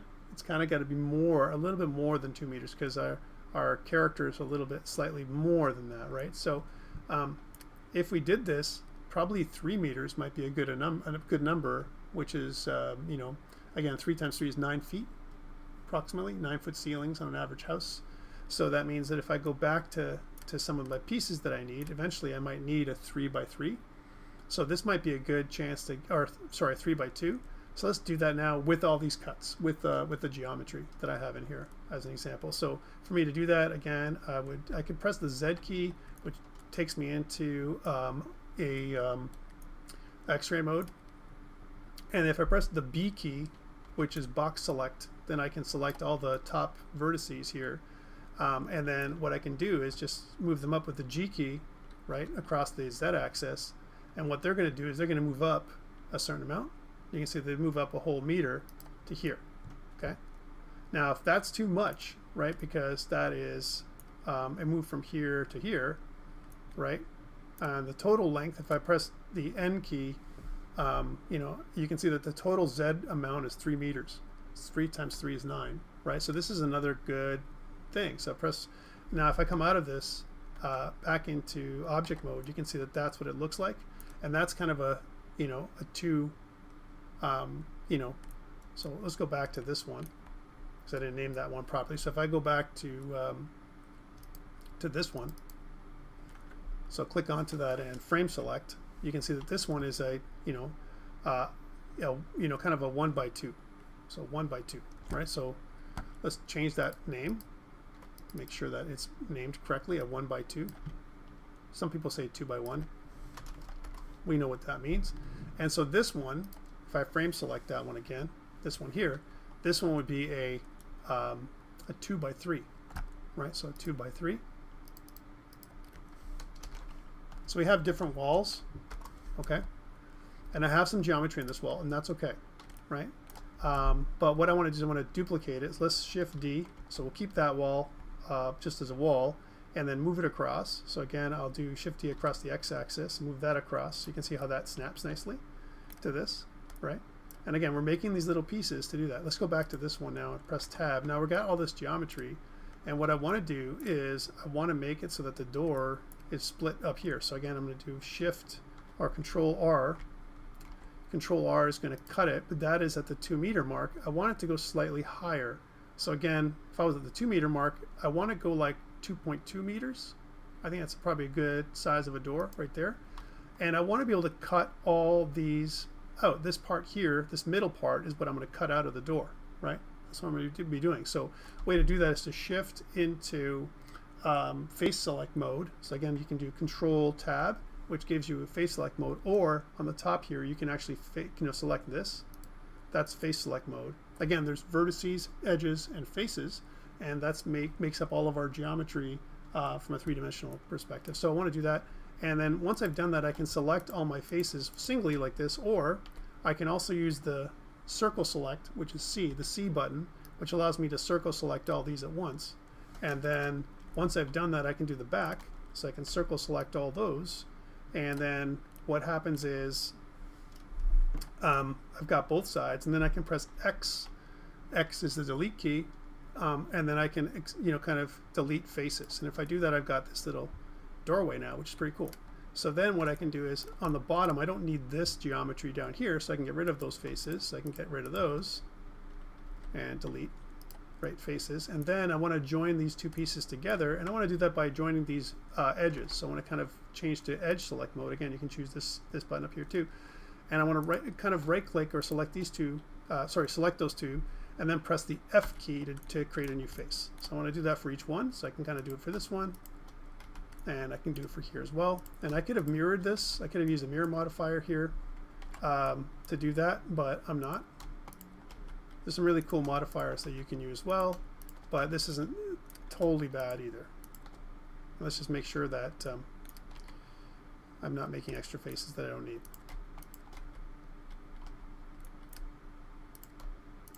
There we go. So that's all the faces. So that's your door. And by the way, you can always test to see if I've added too many faces, you can delete them, right? And if there's something left over, like if there's a face left over here, then you know you clicked it by accident. Sometimes that happens. You leave a face selected, and that's bad. But you can just do kind of 2 edges at a time, and then you're good to go. So that is your door, right? And that's your doorway. It's pretty solid as an example. And then what you can do is, again, we can switch out of edit mode to object mode, and then what I want to do is I want to slide this out, and it's another part of our tool set. So I can kind of do another, just slide it out of there, and you can see how that nicely snaps. Okay, I want to do a window, maybe I want to do a window, so I might want to use one of these as well. So let's just grab this one, and actually let's just grab all those. Now one thing about Blender, which is better than, that I like working in Blender better than in Unreal, I can just, sorry, I can select all, right? And then I can just move it over anywhere I want, and then it's pretty good, right? But I want to grab this one, and I want to Shift D across the x-axis again, pull that back into the middle, and this time I want to make a window instead of a door. Now I've got that geometry in here that I had before, so I press, and if I go into edit mode and I frame select, so I press the dot, and then if I go down in here, then you can see that I probably want a window that starts kind of at this point and then ends up here. So let's just add another cut. So I want to Control R and maybe bring it up a little bit more, something like that. So this is kind of where I want my window to be. And so there I can simply just, kind of make my window happen there. If I press, Control Tab, I can go to face select mode and select those faces again for the kind of the front and the back. There's another way of doing this, of course. Let me just show you that one. If I press the Z key, I can also look at it from X-ray mode, and then I can just use the B key to select both of those faces in the middle all at the same time. So instead of you doing it one at a time, if that suits you more, then I can press the X key to delete the faces, and I'm back to this. I can go back to solid mode by pressing the Z key again. It kind of toggles in and out, and then I can start joining those faces again. So again, Control Tab to press edge, click these edges, make faces, and then slowly you've got the shape that you want with a big ass window. So why am I showing all this? Because, my friends, it's way more control to do it here with Blender, and it's not that difficult to do. Oops, undo. See, I almost did it. Let's undo one more time. Yeah. Almost added extra face for no reason. It's once you have these pieces are more suitable for you than the pieces that are built into, like the ones we got from Unreal Engine, right? So that was the built-in ones anyway, the ones from the pack, right? So now that I've got a window, that's pretty cool. Now I can add other geometry if I want to really go crazy, and I'll just do a little bit of it because we don't have time. We're going to run out of time here. But you can see we can do this all afternoon, play with Blender and Unreal Engine. But what you could do is you could duplicate this stuff. So I'm going to go to face select mode, and I can duplicate this edge here. And what we can do is once we have this, and they're all selected inside here, I can Shift D, and then I can kind of drag it out and press right click to put it back in. And what this does is I get an extra set of faces that are on top of these faces, right? Now what I can do is I can press Control P, or just the P key if I'm not wrong. The P key will separate my selection, right? Which will actually make it a second frame. And if I press the Tab key to go back into object mode, and if I was to pull this away, you can see that, where is it? Sorry. You can see that it didn't work. Let me just go in sorry, just make sure that I name everything, because this is a door. There we go. This is a door, and that's what this is. So it's not a 2x3 wall. This right here is a 2x3 door. There we go. And this is a 2x3 wall. So let me do that. Fix up my naming, because we're going to bring this into Unreal Engine, and then we're going to have all these extra names, and we're not going to need to know everything. So let's go back to this one to fix this up. So there are two of them. There it is, and it's just aligned with the other one. So I kind of had both those clicked on. All right. So if I frame select that one, you can see that there's a frame that's like one, pixel high or whatever. Right. That's all it is. Just like really, really flat. So what I want to do with this one before I put it back, right? So this is the window.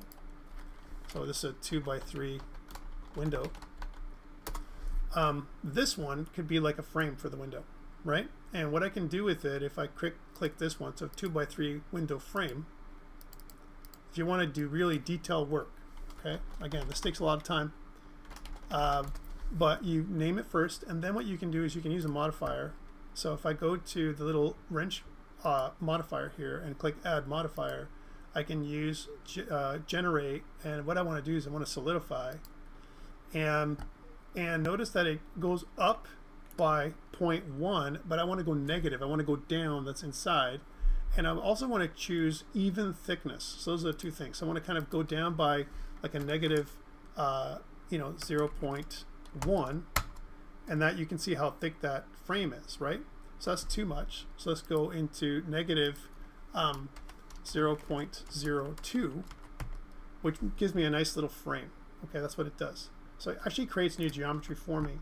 And then if I move this, so if I press G across the Y-axis this time, move it over, you can see it snaps right in, right? So there we have a little frame that's this big, but you can't really tell the difference. So now what we're going to do is we're going to kind of scale it in a little bit, and let's just get rid of that numeric transform.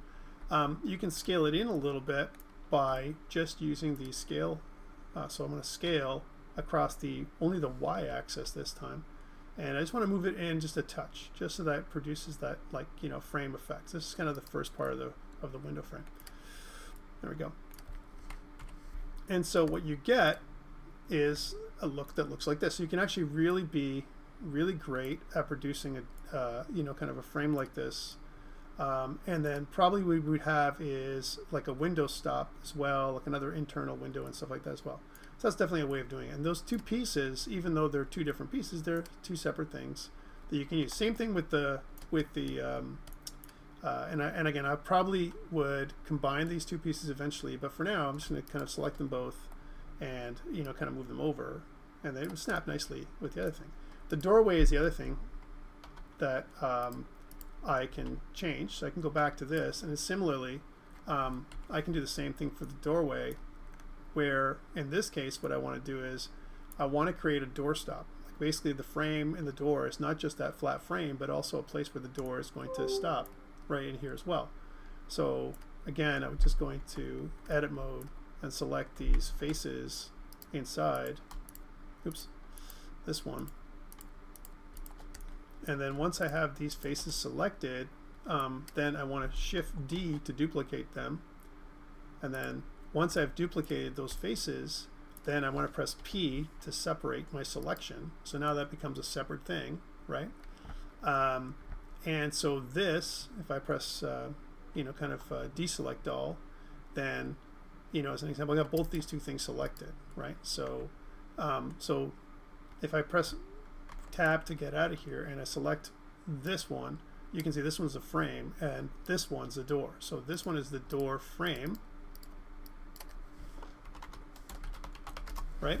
And then I can modify it like before. I can add in a solidify modifier. By the way, you should probably apply that other solidify modifier later, but you can see here I want to go negative and I want to use even thickness again, and similar to what we did before. So like a negative 0.02 would be okay. So that kind of makes that frame kind of going this way.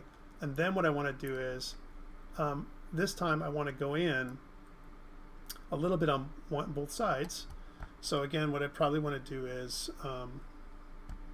So scale, even with this thing happening the way it is, I'm going to scale across the y-axis, and you can see I'm going to bring that in significantly like this. Okay. But what I want to do is I want to make it flush with this side this time. So this is going to be the outer part of the door, and this is going to be the inner part of the door, and I can kind of pull this in too far. So let's reduce let's take off the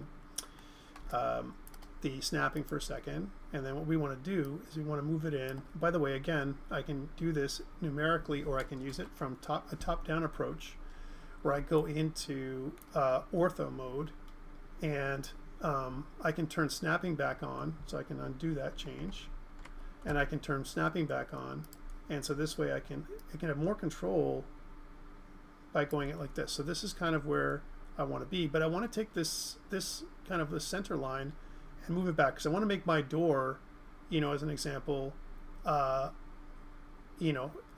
thickness. Maybe if I wanted to make, remember, like this is from here to here, how thick this is about 20 centimeters thick, the wall right now. So I mean, it's pretty thick, 20 centimeters. It's pretty thick. So the door is about 10 centimeters wide, let's say, if I was going to make a regular house door or something like that. So I probably can make it like half the size, or something like that. So the way to do that, of course, we're going to edit mode for the door frame. So here's my door frame, and select all. Well, actually, I can go to from the top perspective, and what I can do is I can turn on this one, which is toggle X-ray, so I can see the door through the other things. That's one way of doing it. The other way to do it is to use isolation mode. So isolation mode you can use with the backslash. So now that all I see is this, right? Even though, and I can toggle in and out of that. I can toggle in and out of isolation mode, which really helps a lot. So this is, now I'm just looking at that model that's inside of this, right? So again, it's the the backslash, which is on just the character on top of the question mark to do that. So I want to go into isolation mode, and now what I can do is I can look at it from the top down. You can see that if I scroll down, this is the center line, and I want to bring this up to the center line. To do that, I can use Z to use the X-ray mode, and I can toggle away from it. So deselect all, and then use my use my B select or box select, and select only this edge, right? So if I just do that, that means and if I do the right thing, if I do the vertex select mode this time, and if I just do box select, then what's happened is I selected all these edges. That's what I've done, right? Now notice that the inner edges haven't been selected, and the reason why is because my solidify modifier hasn't been applied. That's okay, right? I can apply it later. So again, from top view, then what I can do is I press G across the y-axis, and I can snap right to the middle, like so, okay? And so that's pretty good. And now I can take isolation mode off, and I can see everything again. And if I go back, I got this door stop, like so. Okay, so this is where my door is going to be. And what I want to do is I want to create a door that goes right here, right? So I can do that because I have a wall that's this way. So I can bring a door in. I'll make a really temporary door here. I'll kind of take this one in here. So I'll grab this one and I'll duplicate it, Shift-D, and we'll move that across the x-axis. And what I want to do with the door is I just want to move that in place. There we go. And what I want to do is I want to scale it. So I'm going to scale it in, and I'm going to move it into place right in here, right where I want it to be. So again, I'm going to scale across the x-axis, and then I want to move it, and I want to move it so that I zoom in from the top again. And let's use X-ray mode so I can see everything, right? So here I'm seeing stuff a little bit better, but I really want to see this. So let's see if I can see everything. I know it's kind of confusing when you do it this way, but this way I can see the cuts, which is this cut right here, that cut, right? And that's what I want to do. I want to see that cut right there. So this is the cut that I want to see. So I want to move this a little bit on this side, and I can do that one step at a time. So you can see that that is what I want to do. But I want to move it right to where I want to go. right? There it is. If I look at it from the front, you can see that that is pretty good, but I want to move it right into there because that is my doorstop right there. So a lot of ways of doing this. I can press, you know, G across the x-axis there, and I can move right into place. And that's fairly accurate. If you look down, it's kind of right against that area. Right, there it is. Now I can scale it again until it matches with this side. So I can scale across the x-axis and bring that in until I'm where I want it to be. And let's move that closer because that's a little bit too narrow now. And I can bring that to the front so you can see that scale across the x-axis until it's pretty good. I can delete this, deselect all, and just get that one face.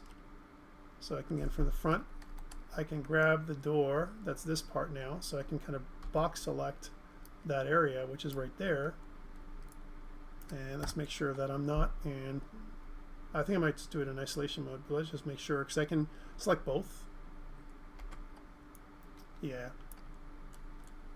Let's get into object mode and see what that looks like. So I've got two things here that I'm working with right now, right? I got the wall, which is, here's the door, this part, and I've got the door frame, right? Here's the door, there's the door frame, and there's this new door itself that I want to kind of scale in. So I just move this aside for temporarily, and I want to grab this door, which is a 2x3. We'll call this a door. Now I've got a 2x3 door, but this is like the actual door itself. So this is like a doorway. Let's do this. So we'll call this door. We'll call this the doorway. And then this way, this one here will be the door. So again, this is all naming, but it's important to do it properly. And I'm going to run overtime, guys. Door. There we go. So now, because I only have the frame here and everything else, then what I can do is I can continue to scale. So I'm going to go here, and then what I want to do is I'm going to go into edit mode just for this one, deselect all, and then I'm going to select just the stuff with my mouse that I need, that part there, right? And then so back into ortho mode until I'm really close, and if I press G across the x-axis, then I can just snap right to that inner part. And this gives me full control over how this is going to work with the door frame, right? And that's how it looks. There's the door frame. Let's just undo that one. There we go.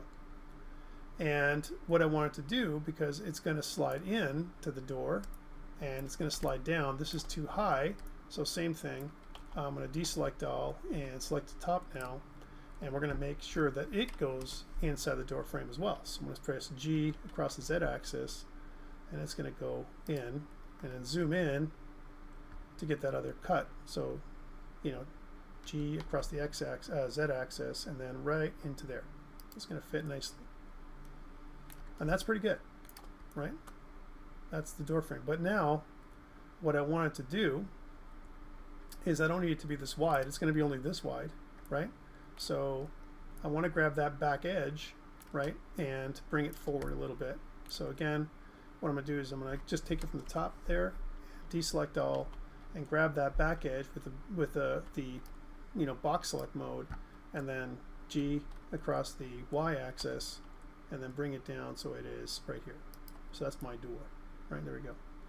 And you can see it sits kind of like in the frame itself, right? We theoretically could move this so it's aligned with the frame, because it's going to show the door frame at the top and the bottom, right?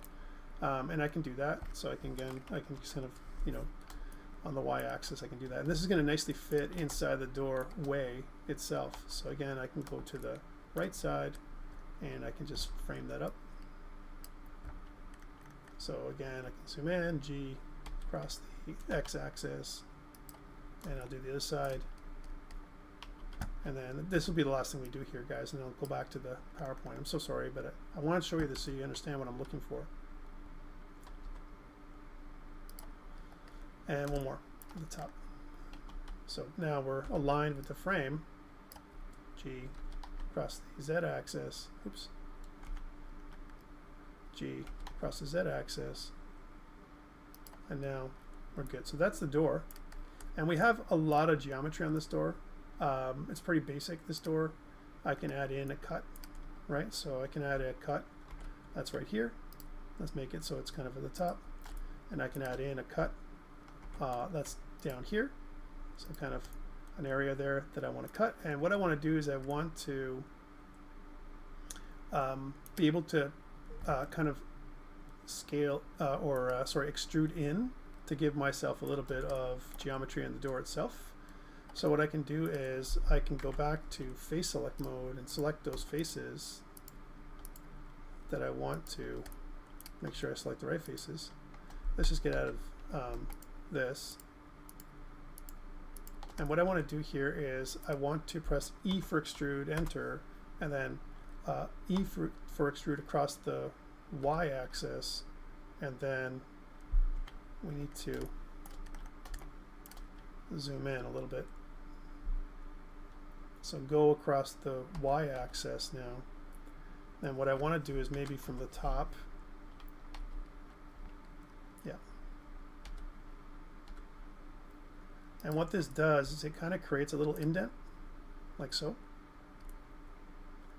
And so it's not just like almost like a side light, or sorry, kind of a indent for the door itself.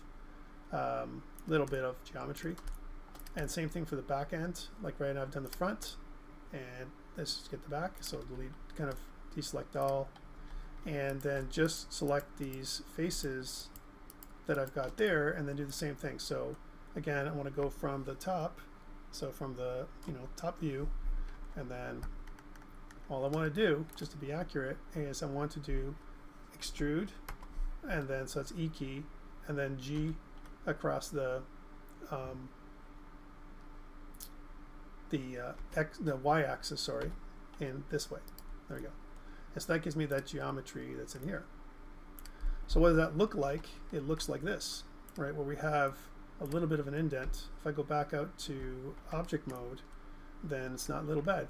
You got a little bit of geometry in that door. So it looks a little bit. We can do more, of course, but no time. So why did I do this? Because now the door could swing from this corner, because we've got our door frame. Here's the door frame, so I kind of put that back, and then we have the door that's here. And so this door itself, if I was to do a rotate across the z-axis, then you can see what it's going to do. It's going to do one of these, right? So that's kind of what the door does, and it stops kind of right here, right? And again, from a rotation perspective, I can also rotate. So if I go, rotate across the z-axis, you can see I can get like, 35 degrees or whatever, and that's what the door would look like.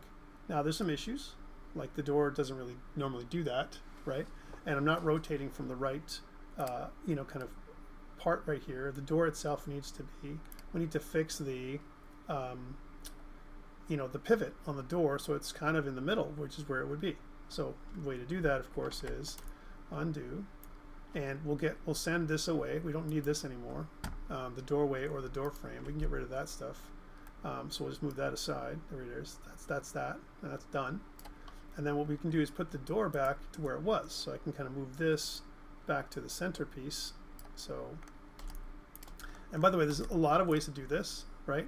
I could do it again from the top, where I can move it right back to the middle. But what we want to do is remember, have that where the door hinges are, on a door is in the corner, right? Right now it's on this corner right here, and that's not accurate. So if I was to press Q at this point and go to all transforms, it's going to put this at the bottom left corner of the door. So this is where it would rotate from this corner here, right? Which is kind of where the hinges would be, right? If you had the hinges on the door, they'd be on the back part of the door. And now if you rotate the door across the z-axis, you can see that it's going to rotate as it should. But what this needs is more play, so that the door frame isn't quite right. What you'd probably want to do is rotate inwards, because the doors would open inward, not outward. Okay, so that's kind of how it would work. You know, it would rotate like this way. So really the door frame would hold it the other way around. But anyways, the idea is we made a temporary door, and now what I can do is I can move this out and back into place. One thing that's important is, again, you want it to snap in, so you don't want it to do what's happening here, right? So again, the right thing to do, of course, would be move this and the door frame across back into position, like here, and then get that door and put that back in there. And then, because you want it to snap too, right? We want it to be able to be right here, right, as opposed to where it is. And so that's what we want to do. So at the top, what we do is kind of move that into place so that it snaps right into where it's supposed to go, if that makes sense. And once we have those, then we can just move them back out. So again, I can move that door frame and the doorway out, and then I can take that door and then move it out as well. And it'll snap nicely in there. Okay. So we made a few things, and there's not a lot. Things that we're missing that I haven't had a chance to do today are corners. How do you do that? Same idea. You kind of move the pivot in the middle. So you make the corner piece as well. There's two corners. There's one that goes this way and the other one. These are kind of like internal walls because they're quite thin. If you want to make external walls with brick and all that kind of stuff, you'd make it a little thicker, and you might want to make it so that it's like, you know, there's a bit of an offset from the external wall, the way it snaps. But let's do a thing. Let's bring these into Blender and see our Blender. Let's bring these into Unreal before we end. I know I'm over time, and thank you for sticking around, guys. Appreciate it. But let's bring this into, you know, Unreal Engine and see what happens. So I'm going to say File, Save, and we'll save this as, you know, call this a tile set, because that's really what it is. And I'll leave it in downloads for now. So I'll kind of save my Blender file. And once I've done this, by the way, I'll include this Blender file in my project. So you want to try and download this and see what I did, you can do that. All right. So this is what I've got here. And then now what I want to do is I want to export this, right? And a great way of doing the export is thinking about what you need. All right. So I want to export each of these pieces separately, but I don't need the light and I don't need the camera. So again, I'm going to select the light and delete it, select the camera and delete it. And so now all I have is those pieces, right? And now if I select all, and if I press File, and if I go to Export, there's two ways of exporting. I can export it as an FBX, but if you had UV maps that you wanted to export properly, and if you had textures and all that kind of stuff, I recommend GLTF. GLTF exports everything into Unreal Engine much nicer and with more information than FBX. All right, so let's use that GLTF. And if I was to do that, then we can call this a tile set GLB. If I press Export, and then let's file save that again, save. And we can close Blender off now. We don't need that anymore. And I want to bring this into Unreal Engine. So now let's see if I can do that. If I go back to my project, we have models folder, a bunch of models in here. And let's make another folder inside this model folder. So right click and make new folder. We'll call this folder temple. This is all the temple models, right? So I'll kind of move all this stuff into my temple model. So I kind of drag in there, move here. There we go. And now what I want to do is like that tile set, right? So a modular tile set. So I'll make a new folder, call this tile set. And then what I want to do is drag and drop from the stuff I just did inside of my downloads. So here's my downloads. Here's my tile set, but tile set GLB is what I want. And I'm going to drag and drop this into here. It's going to come up with a dialog box that's going to come up, and it's basically going to say, hey, what do you want to add in? If I only wanted animations, I can just click on only import animations, and I wouldn't take any of the textures with me, just animations. So that's one thing to do. I can include materials and stuff, but here I want to just do all, and I want to press import, and what it's going to do is it's going to add in all my models, right? And it also gives me a basic material because I didn't change the material. It's going to give me the Blender material. But here they are. Here's all my models. And let's see how these all work from Blender into our Unreal Engine. So again, if I go here and I drag in my doorway, then you can see that I got all this stuff. I'm just going to do that. Let's just drag in my doorway, I said. And if you do that, you can see that nicely. I have everything except for the pivot. Take a look at that pivot. It's really weird, right? I'll explain to you why in a second. Because even though I did this and I modified it, the pivot isn't correct. But the great thing is that it snaps nicely to my corner exactly like I wanted it. I'll talk about why the pivot's not correct 100%. And they're really thin. Like these walls, actually they're not really that thin, but why the pivot's over here as opposed to the pivot being where it's supposed to be, which is over here. So let's undo this change. So undo. There we go. And let's kill some of this stuff because, by the way, one thing to note here is if I pull out and I drag this wall out here too, right? Let's undo that change. Let's drag this door out. Here's my door. The door has also got that thing happening. Take a look. Right? And if I drag out this wall, here's the wall, it's got over here too. Why is that? Well, my friends, and this is interesting, right? Because my Blender this is the distance from the origin, that's where it got sent. It got sent to this place. So let me undo those changes, and I'll do one more export, and I'll show you this one more time, and then we're going to be good to go for this stuff. So I'll just get rid of all this instead of me having to select all this. I'll just delete it. There we go. Back to Blender one more time.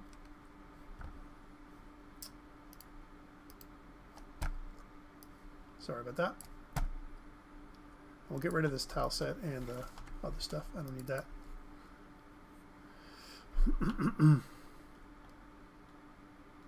Okay, so why it's like this is because two problems. One, that's where they are from the origin. This is where the origin is, and that's how they created everything. And also, they've been all grouped together, right? That's number one.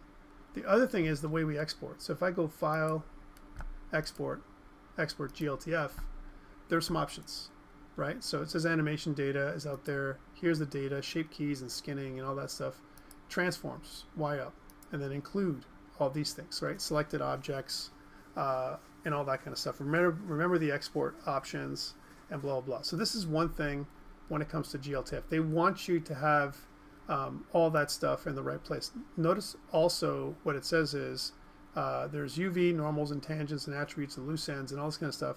And this other thing that says apply modifiers. One thing we didn't do is we didn't apply all the modifiers. That's bad. So let's go back and apply those modifiers now. So that means in the window frame, right? If I look at modifiers, we're going to click on apply. So the modifier has been applied there. And same thing with any of the other ones, like this one, door frame, apply modifiers. So we want all those modifiers to be applied ahead of time. Okay.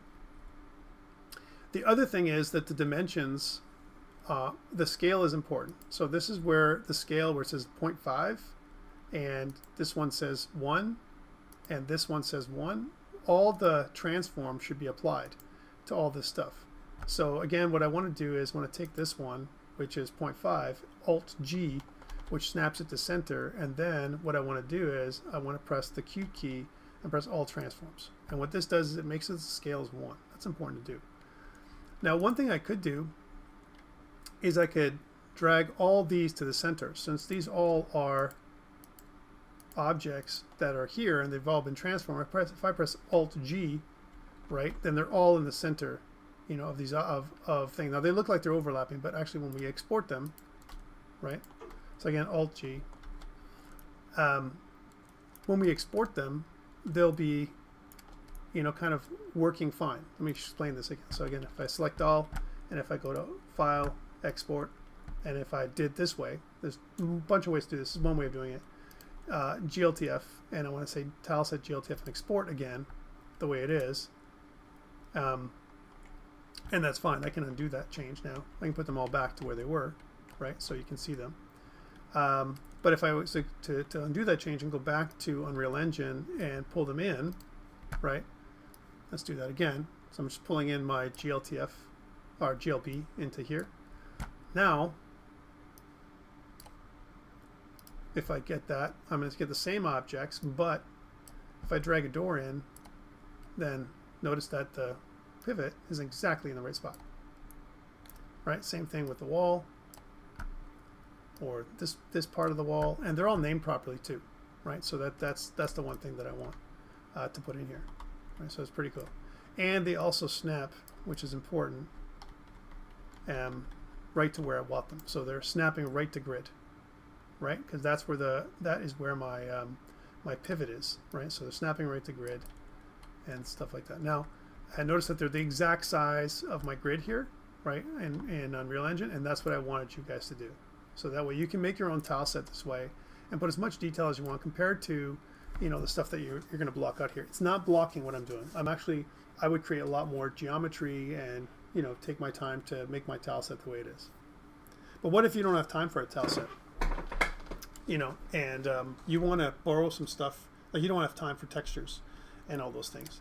Well, I've provided you with a tile set that's online that you can practice with. So if you go to Blackboard,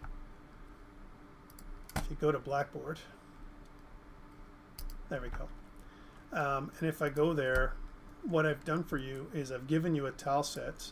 So if you look through here under week 4, there is a tile set that's right here. Here it is. It's called Dungeon Modular V1. It's pretty good.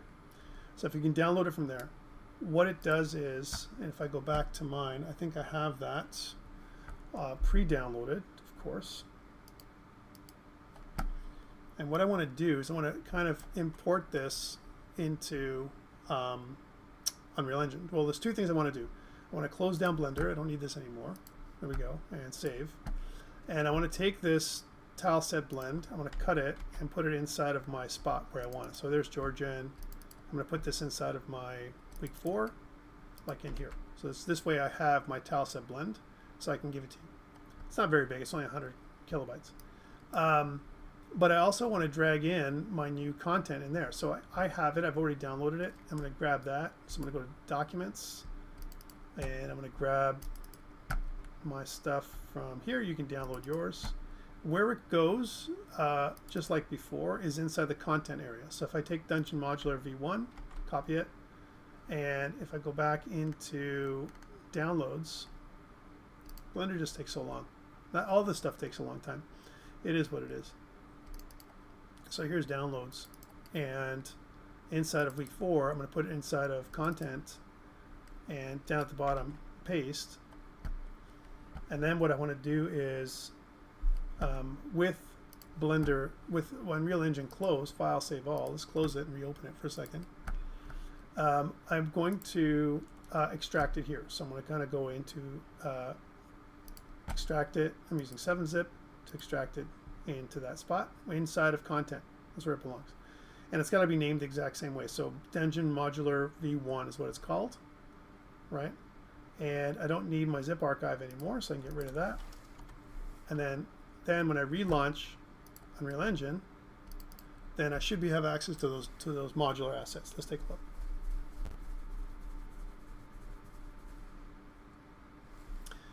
Now there's some really great stuff that you can do with these assets for practice. Okay, so this is a practice thing. You can look at them, and let's just go into my level. So again, I'm going to open my level. I'm going to open up my interior 1. Here it is. Here's my interior 1. This is where I left it last time. Here it is.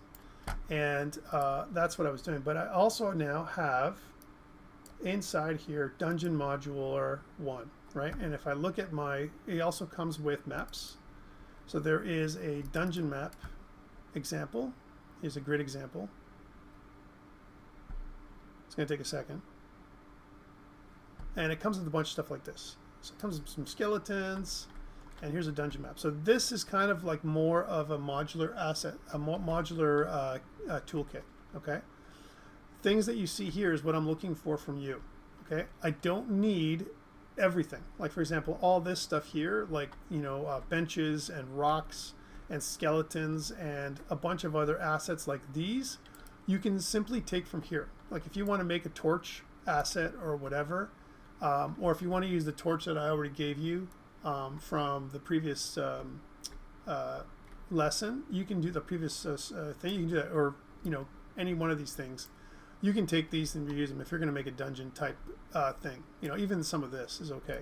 I don't need you to make this stuff, but things like doors would probably be your own.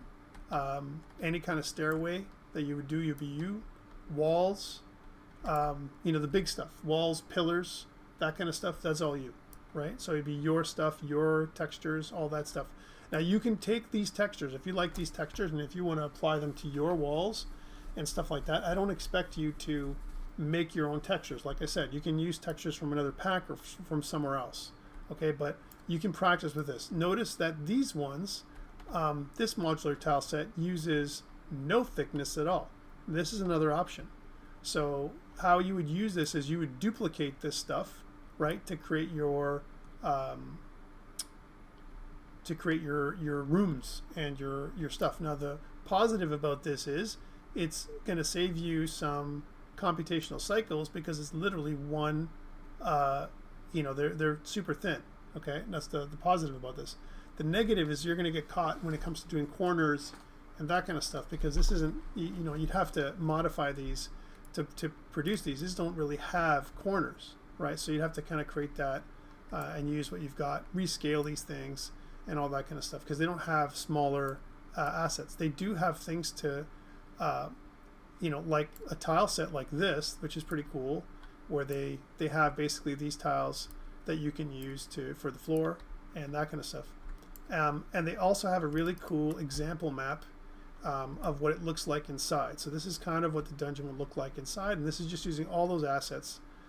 Everything from the candelabra that we saw before, like that was going to map out to torches and stuff like this as well. Now torches don't have a particle system, so you can definitely add a particle system for the torches and stuff like that, but there are particle systems that you have, like you have this fire, and you can replicate that particle system and make your own torch blueprint. And then if we have them already, and you can take these and add it into torches, which are pretty cool. So it creates these dark spaces and light spaces, and you could run around and use your character to kind of navigate this. Like if I was going to play, again, it says there's some light issues in this thing because I haven't built it, but it actually runs, and it actually allows your character to move through the space and see if the spacing looks pretty good, and it does, right? Like I think part of this looks pretty good. You can jump on some things and so on, and try it out. So I highly recommend you try this tool set out, which isn't bad, and you can go through and see what this looks like, but this is kind of what I'm looking for from you. I'm looking for you to make your own tileable assets. You got a couple weeks to do it. It doesn't have to be a medieval type of theme. You can make your own theme if you like make sci-fi, if you want to do modern, if you want to do whatever works with your game I think is the way I would do it.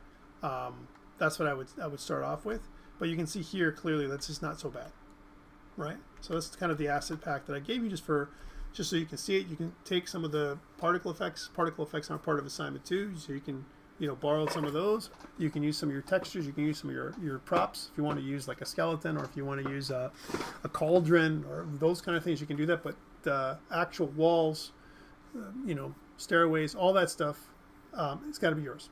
All right, so you're going to make it your own. All right, so that is your asset pack, and that's this part, which is modular assets. Here, what I'd like you to do, homework for you guys, take a look at some of the stuff that I've drawn out. You can see I went a little crazy with Elden Ring, right, as an example, because I use that as a lot of the examples. But it talks about flow and gameplay, different kinds of spaces, combat spaces, exploration spaces, narrative spaces, and then how to test player flow. It's all down to the layout, of your level. I think starts off with your planning, and it goes from there. Different room types that I kind of recommended for you. Transition spaces like corridors, or kind of like stairways that go down to a dungeon. Gameplay spaces like where you'd fight, or where you'd meet NPCs. Set piece rooms where you have maybe a boss or something that's really really cool. Larger. A lot of times these are larger rooms that have a lot more detail in them. Safe or rest areas where players can kind of not be attacked or level up or whatever they're going to do, right? And just some of the same things we talked about before in terms of sightlines. How what you can see, the way your level is created. So you don't want to be able to look right through it. A lot of times you want to provide some kind of obstacles and make it more interesting to see things right through. And then I talk about interior lighting, and the only lighting that I've really talked about here when it comes to Unreal Engine is the 4 basic lights, point lights, where you can kind of really turn down the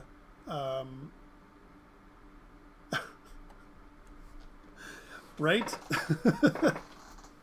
Yes, I should have, but I don't mind Elden Ring. Okay, Elden Ring's okay, but going back here, point lights. As an example, you can use them like they can be used like for the candelabra. I recommend again dropping the the candelas right down.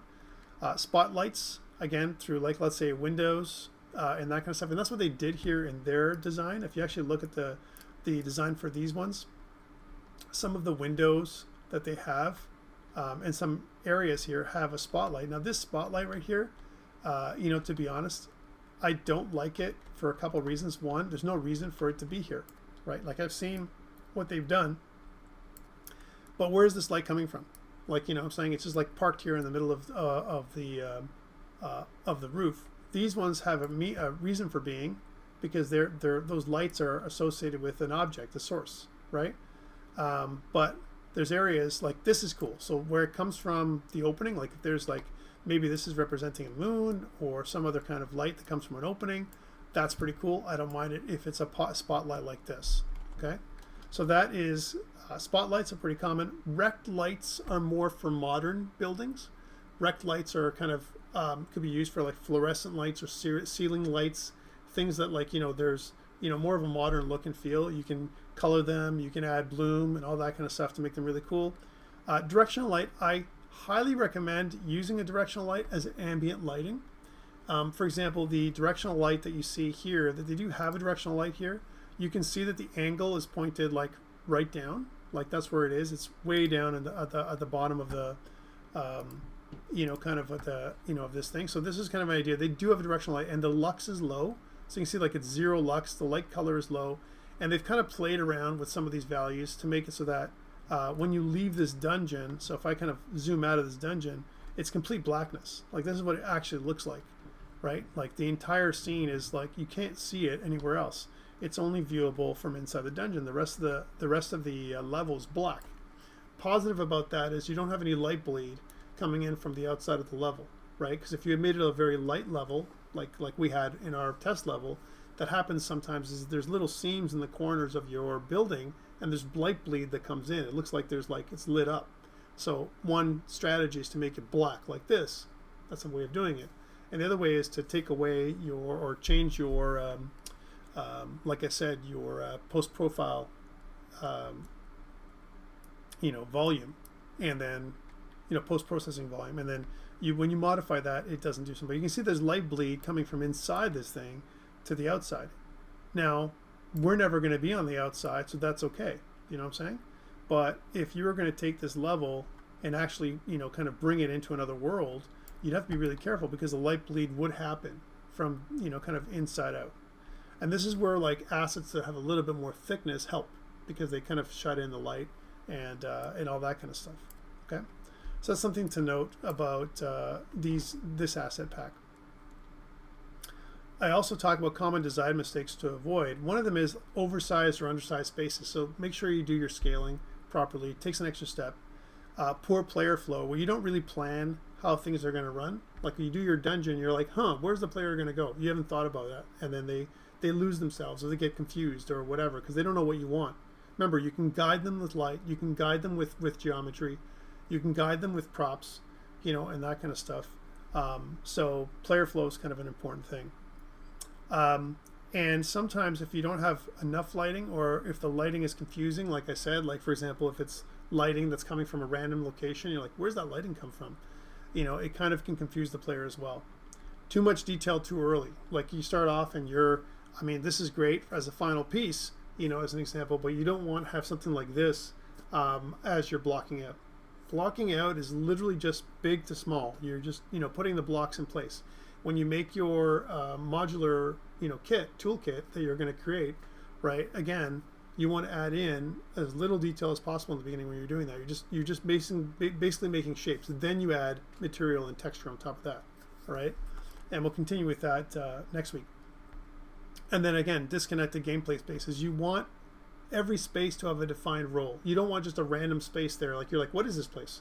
Why is it here? You know, kind of thing. Here you can clearly see this is a safe area where, you know, you can get together and talk to other NPCs and progress the quest a little bit more. Every game has different, you know, a different set of these, and you want to make sure that every piece counts. That's it for me, guys. Thank you so much. We went over by about 28 minutes, but I wanted to cover all these things. Michael's asking, is spotlights how games do God rays?